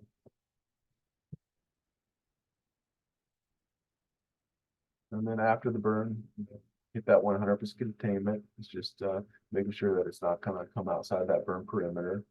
And then you have to report that information to the division office by June 1st of each year for our tracking or our air regulations. So if you don't want to try or don't think it's something that you want to do yourself, the other option is, it's not hire a qualified professional, it's not hire the Jersey Forest Fire Service to assist you with that burn. So in the event that you ask for assistance from the Jersey Forest Fire Service, there's an application that's specific for that. It's Forest Fire System, and we'll basically come out, meet with you, find out what your objectives are, what you're trying to do, what the area is, and come up with a game plan that's going to use the right firing techniques, the right parameters for fuel conditions, weather, to try to meet your objectives. In that, you file the application, and in that application, there's a described burner agreement, which will cover what that is compiled up. And then submit any of those supporting documents, such as maybe a map of the area. Again, liability insurance is recommended, but again, it's not required. And then it's a nominal fee. So depending on the extent of the burn, how big it is, there's a fee structure, and that fee structure only goes into place if the burn is completed. So say you you put in a burn for 50 acres, want us to burn 50 acres for you. And we come out and we burn those 50 acres. At the point that we actually complete the burn or complete some portion of that burn, we'll bill you, which will show the fee schedule here in a second, what that amount is based on what we actually completed for the season.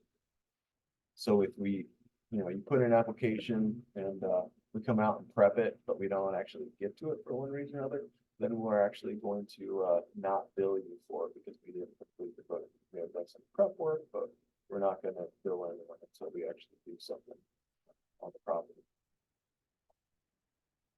So part of that agreement is it requests the assistance from us. Basically, it accepts the responsibility for the damage or injury that may occur, and releases the liability of the department's employees when they're operating like that. As I said before, it agrees that you're going to reimburse the state for on that fee schedule for whatever is accomplished. And you need to understand that the assistance is dependent on our resource availability, fire preparedness for the day. So that's why we ask people to submit those types of applications in October 1st, because the state typically has a lot of windows that we have to work around on state lands. A lot of that is revolving around recreational use of state land. So whether that be for bird hunting or deer hunting or a teeny restriction that might be in place, a lot of the ground doesn't come into play for the state until February. So from October to February, there may not be that many days because situations like we had that happened yesterday with the snow, where the temperatures in the short days. But there are opportunities to actually get good burns done during that time frame before February. So it gives us a little more of the ability to manage our schedule and our priorities and still get good work done on the private side of things. So that fee schedule we were talking about, again, it's a nominal fee. Just talking to actually a qualified burn professional in the area who goes up to Massachusetts and charges 12 grand a day. And I was like, unbelievable. I guess it's good business, but for us, 25 acres or less, we're going to charge you a $250 flat fee. 26 to 50 acres, we're going to charge you an additional $10 per acre above that 25. And then 51 to 100 acres, we're going to charge you an additional $5 per acre on top of that 50 acre mark and so forth. So the more acreage that you do, the cheaper it becomes. To be honest with you, the $250 flat fee is probably lucky to cover the gas for the day for the vehicle. So it's really a good, it's a big bargain for people that ask for the assistance from the Forest Fire Service. So some of the responsibilities that New Jersey Forest Fire Service agrees to when you sign that agreement is, we talked about before, consult and develop that burn plan, prepare and install fire control lines, and also to prevent the fire from escape. So we'll bring the necessary equipment and means out onto the site so that that the fire trucks or bulldozer put in control lines and personnel with various firefighting equipment to help conduct that burn safely and lead and try to meet through the objectives of the land and on that burn plan that we developed for them. So that the plan development does take a little bit of time, but we do it in concert with the land. And then after that burn plan is done, putting those control lines in as we talked. Sometimes it might be, mitigating some of those snags that are on the fire perimeter, just to prevent any potential issues when the burn is happening. We provide the necessary personnel equipment. And one thing that's different than what it used to be, why we went to this new policy is we're asking for nominal fees. In the past, it was a little done a little differently, where we asked the landowners to actually pay our part-time staff for the day. But what that did was it created maybe a little bit of a legality and liability issue. So by the Forest Fire Service bringing the people to the table and the equipment and being paid for by the state, it offers the employees or the people working for the Forest Fire Service that level of protection. So if they do get hurt or something, they're working, they're doing their job, they're going to be covered by the state. It's not going to necessarily fall back on their name. And then the Forest Fire Service will obviously complete all the reporting requirements, which is how many acres were burned, where they're at. These are all things that we actually send out for EPA's review of that to help assess the air quality.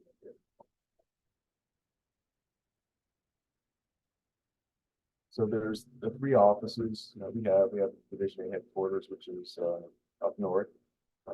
That area is north of the Raritan River. Division B is our central area. That basically covers from the Raritan to the Molca. And Division C is the southern Essex County south of the river.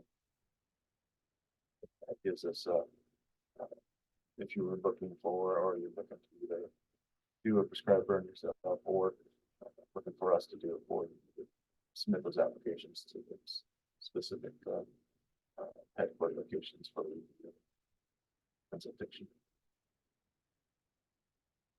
So I did get through that fairly quick here. Still got 17 minutes. So restart. So any questions from anyone?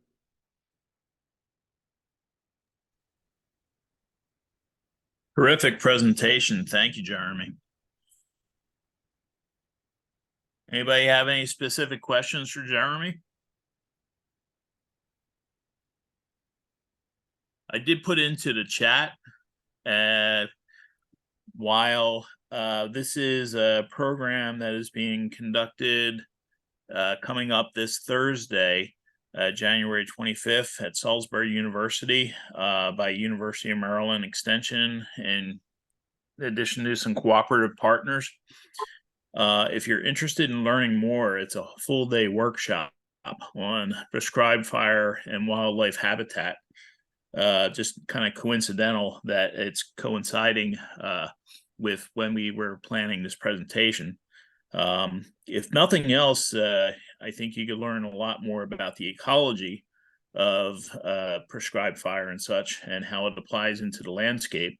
As far as legal issues, of course, you have to fall back on New Jersey. So any guidance that you may pick up out of that, you'd have to fall back on New Jersey and make sure that you're able to, do a similar type of practice there. But if you're interested, I know that we had upwards of 120 people registered in person, and at least that many also registered online.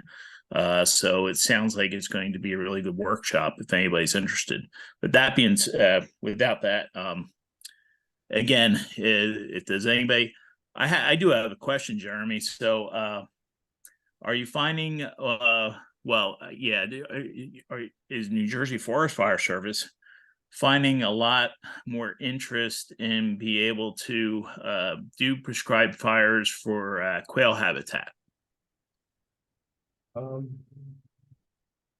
don't know if you're hearing anything in your circles, and I just figured, I'd throw that out there.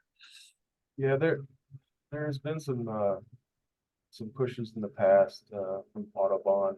John Park from Audubon was, I think he's moved on since, but was a big part of some efforts to try to reestablish bobwhite whale, at least down in the Pinelands area. I think that was some of the cranberry growers property who are active prescribed burners, or do a lot of land prescribed burns in generations. There was a little bit of talk about some stuff on state lands. but I'll be honest with you, in the last couple of years, that talk or that push for it has really like fell off.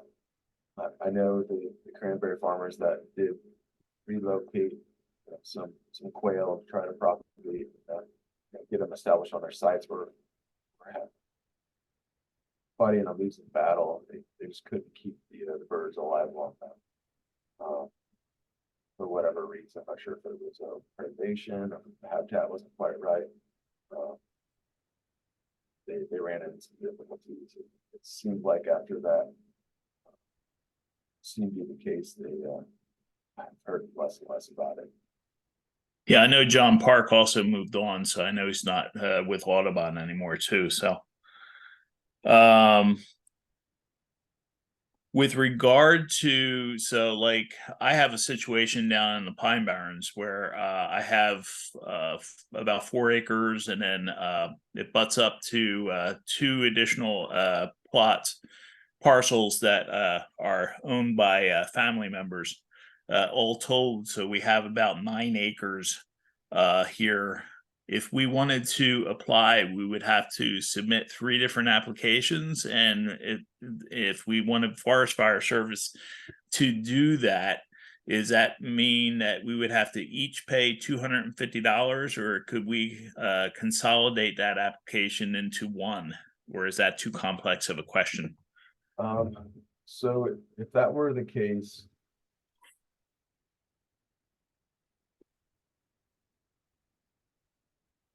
we have consolidated properties at the same time to burn, because like I said, it's easier just to burn a larger piece than it is smaller pieces. I'm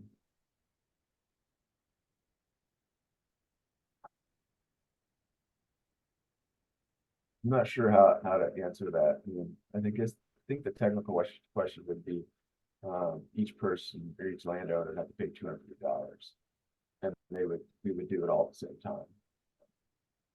Understood. Okay.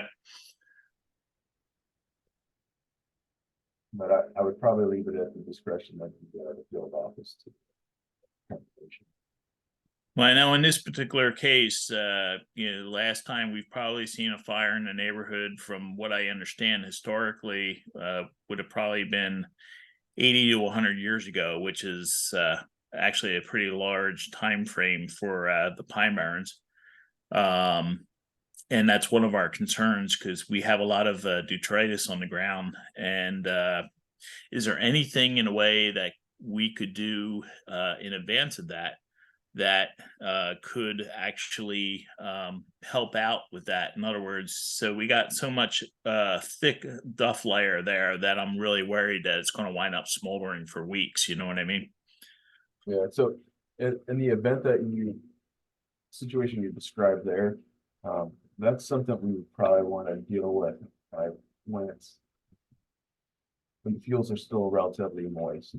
So at that, we showed that build-up scale, like 6 to 40.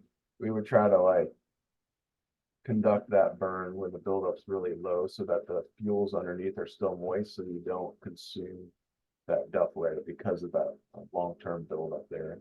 If you waited too long, so you have build-up 40 or higher, then there's a greater chance for it to turf down into that and continue to smolder, which smoldering is incomplete combustion, and creates a lot more smoke. Very considered a nuisance, right, for the most part. Very good. Burning it when it's wetter underneath is gonna limit that. And sometimes in situations like that too, you got to do a cooler burn to start, just at least get the initial burn on it, and then come back repeatedly and take more layers off of it until you actually get to that state that you're looking for, without going all in and burning the turf into the roots and so forth. Okay, thank you. Anybody else have any questions for Jeremy?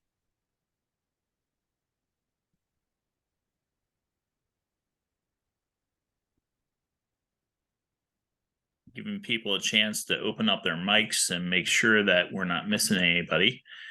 Thank you, Jeremy. Really appreciate it. No problem. Really appreciate your time. Excellent presentation, by the way. I don't think this is like one of the first ones that I've actually seen from start to finish, the whole process. And I think it's been really rewarding to actually see that. Yeah, I'm actually interested in the link that you put up. Is there you have to register for that? Or is that it's a Zoom registration, but it's free. okay? So that Yeah. link would allow you to register for it. Yeah, if you want, I'll shoot you an email for it. Cool, that'd be great. All right. Always interested in seeing what other states are doing. Exactly. Yep. And that's what I was thinking along those lines too. I thought to myself that we would not mind. Well, I'm being a little bit biased and personal, of course, because I love you guys. You know what I mean? New Jersey Forest Fire Service rules. All right, but sorry about that. I get a little bit over enthusiastic. But yeah, so anytime I can foster any type of collaboration amongst the groups, I'm always interested in doing so. As a matter of fact, it was funny because when I got my Type 2 certification as a wildland firefighter down in Maryland, you all were having the 2-week prescribed fire. It was the northern can't remember the name of the group, Northern something or another, but they were doing a prescribed fire workshop right here over at Brendan Burns State Forest, I believe it was, in Section B. And I was so disappointed that I had, I couldn't be doing both at the same time. And when I brought it up to my boss at Maryland Forest Service way back when, he's like, yeah, you don't have to worry about that. I'm like, what do you mean I don't have to worry about that? I have all these people asking me about prescribed fire, and I think I need to learn more about it, Yeah, that was the North Atlantic Fire Exchange. Yes, that's it. Yeah.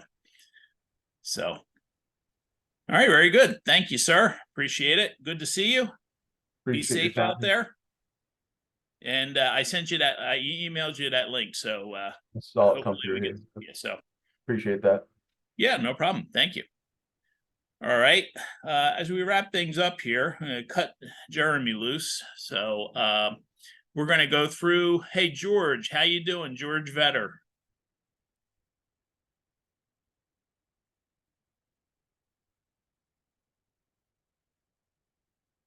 You laying down on a job, George? Unmute. All right, I'm unmuted. How you doing, John? Good to see you. I'm gonna say hi to everybody and tell us what's going on. Been doing forestry management on my dad's woodlot, which is about 49 acres in Hunterdon County. Very good. I've been Um, seeing your updates, by the way. Sorry.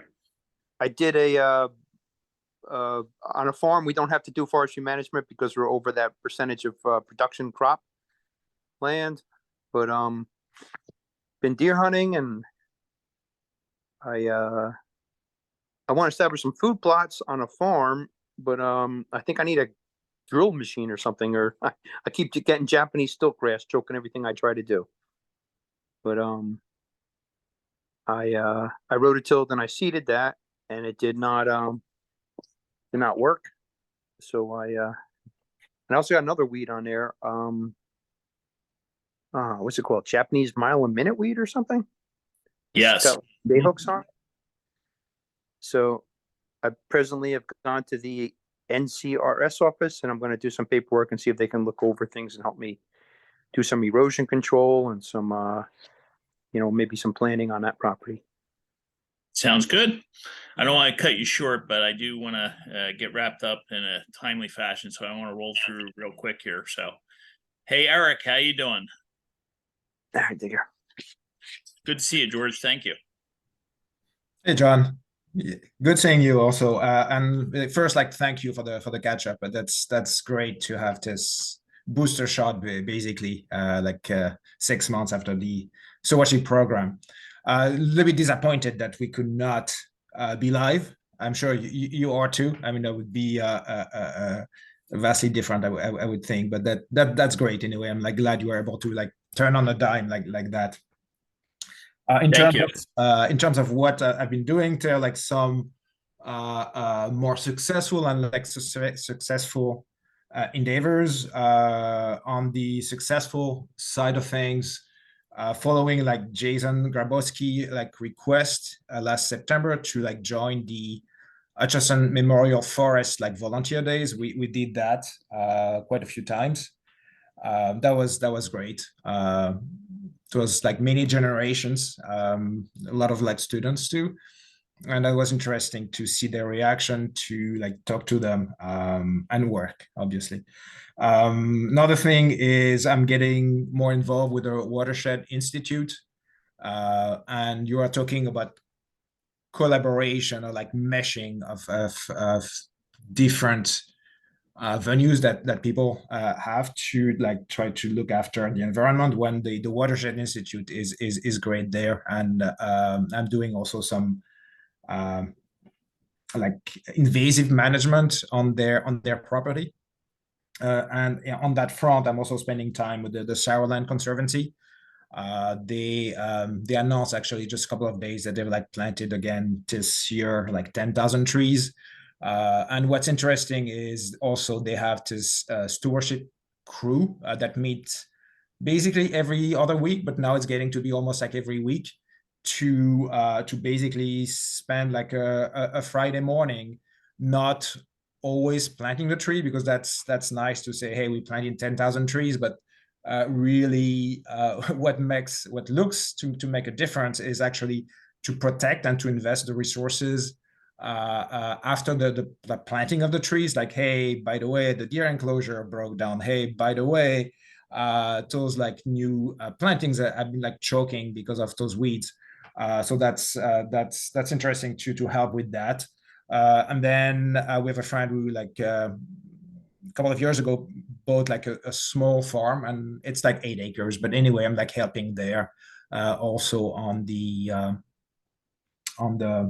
like forest management, or like removing the invasive species and working on things like that. Good. Something. Don't want to cut you off. If we have time in the end, we'll roll back if you have any other final thoughts. You sound really busy though. Keep up the good work. Now, I do know that we were going to wrap up at 1 o'clock, people, but if you want to hold on for just a couple minutes and we'll roll through the rest of you and see what you're going on. But if you have to go, by all means, you're not going to hurt anybody's feelings. Susan Landau, how you doing? Good to see you.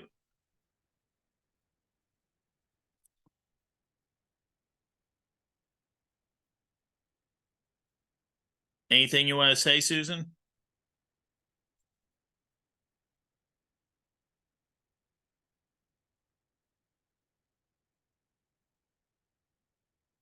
If not, we'll roll on to Jack O'Connor.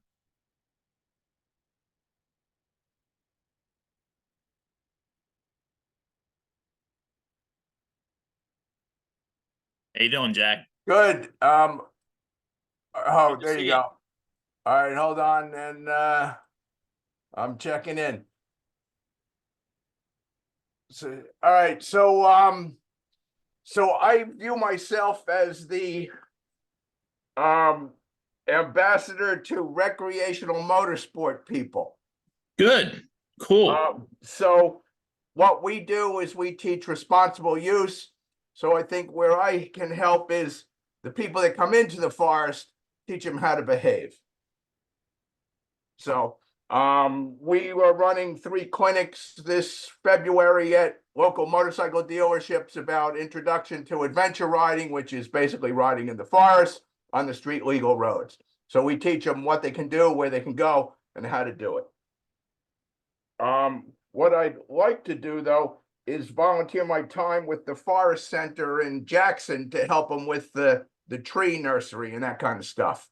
Oh, good. Okay. So do you have a contact for them yet? If not, I'll make sure I'll email it to you. Yeah, if you could do that, that would be a big help. I was there for a couple things. They even had a little bluegrass band on the deck in the fall that was really nice that I attended. So that's a cool place, and I'd like to help with the tree nursery, and then also maybe work a tree giveaway for the motorized people. They all, they're, to be honest with you, some of them are just, motorheads, and others are environmental guys who like to be out in the woods. So if we could start working some of them into helping us, that's how I can help. I agree, Jack. That sounds like a plan. I like that. That sounds good. Good. Hey, I'll catch up with you later because I just want to follow up on something a little bit more regional. But I want to make sure we get through everybody here. Thank you, Jack. Okay, thank you. Good job. Greg, how you doing? I'm good. I don't know how to get my picture on here, but It's fine if you just are comfortable enough. We hear you fine. Everything's coming through. How you doing? So what's going on? I'm doing well. What I've been doing is volunteering at my shade tree commission, my township. We just started 2 years ago, and we got our tree inventory done, and it's all brand new to us, and we can comparing with other towns what they're doing.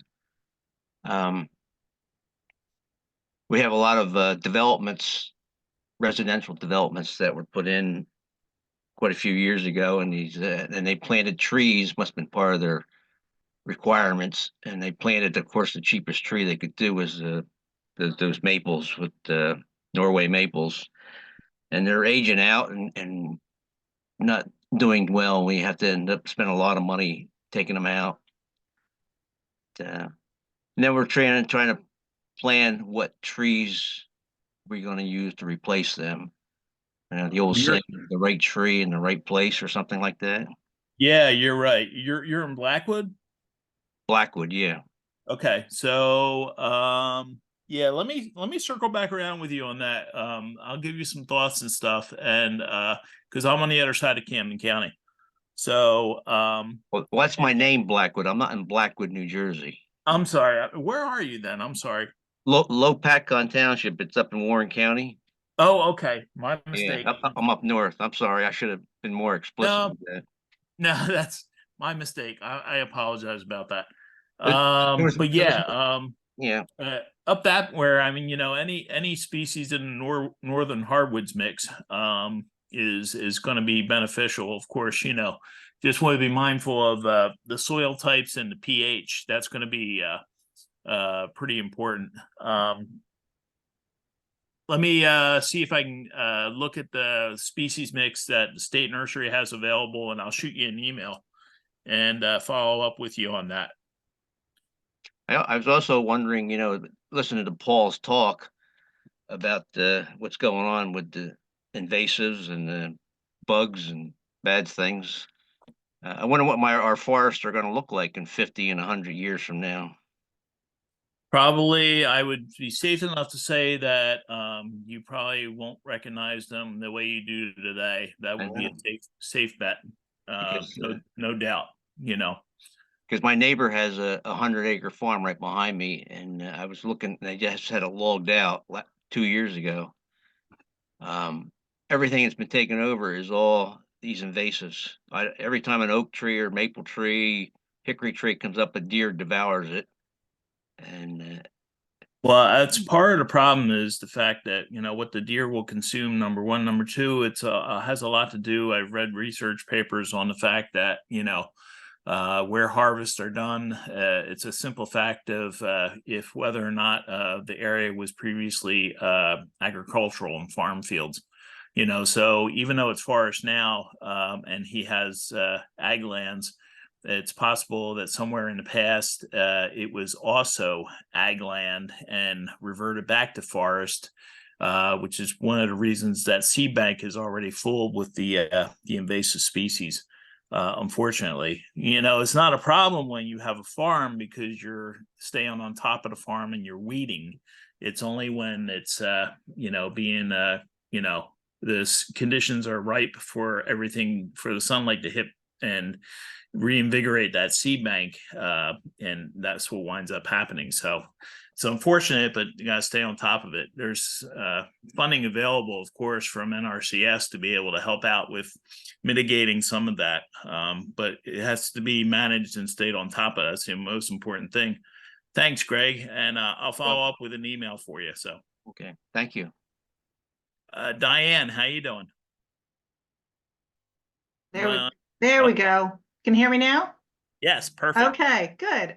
So I'm concentrating on doing a lot of winter sowing right now. So I've got about 30 varieties of native flowers and shrubs growing in, well, hopefully they're growing in milk jugs out on my back patio. And I'm going to use them in 3 different spots, my yard.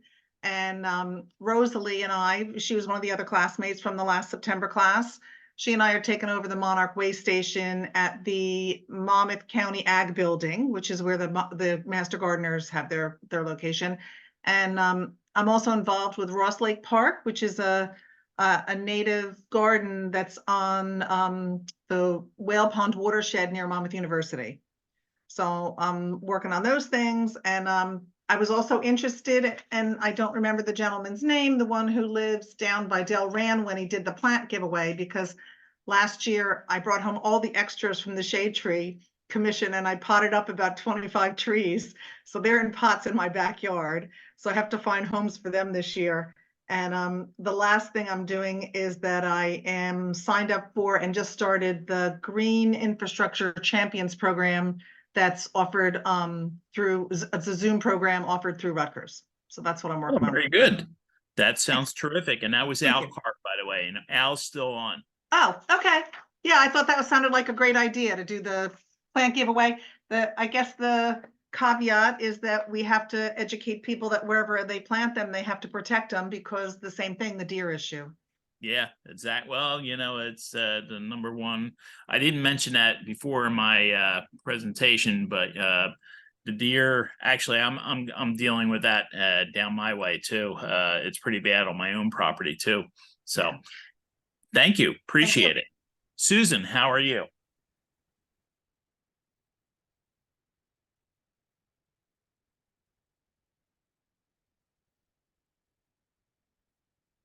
I guess Susan's still tied up.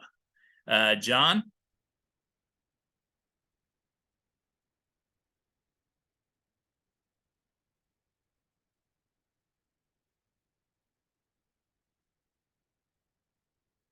Okay, last call, Susan or John? John or Susan?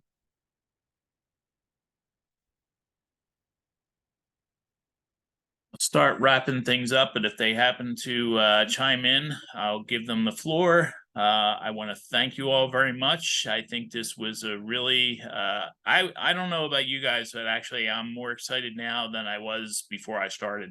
So I think we had some really excellent presentations here today. I hope you guys are able to take something away from this to, help you with your stewardship and everything. And, let's keep up the good work. Don't forget, March 16th is the New Jersey Forestry Association annual meeting. You'll be getting an email from Lori with regard to that when registration is open. Hope to see you all there. Remember that those of you that are new stewards and even old stewards, you'll get volunteer credit time for attending the meeting. So look forward to that. You can put that feather in your cap and also catch up with other stewards and forest landowners in the state. You'll want to do that. That's really good for them because we can spread the word on forest management, answer any questions that they may have. And that's exactly, what you guys are here for. So again, I want to thank all the participants, Jean Epithan and Rosalind, who came in from Rutgers, and also New Jersey Forestry Association, as always, for hosting this program and keeping up and encouraging us to be good stewards. Again, thank you very much. I'll let you guys go. We're 12 minutes past 1 o'clock. Good to see you all, and have a wonderful day. Be careful out there. Take care, everybody. Take care, John. You too. Thank you. Thank you. Hey, thank you. Good job, everybody.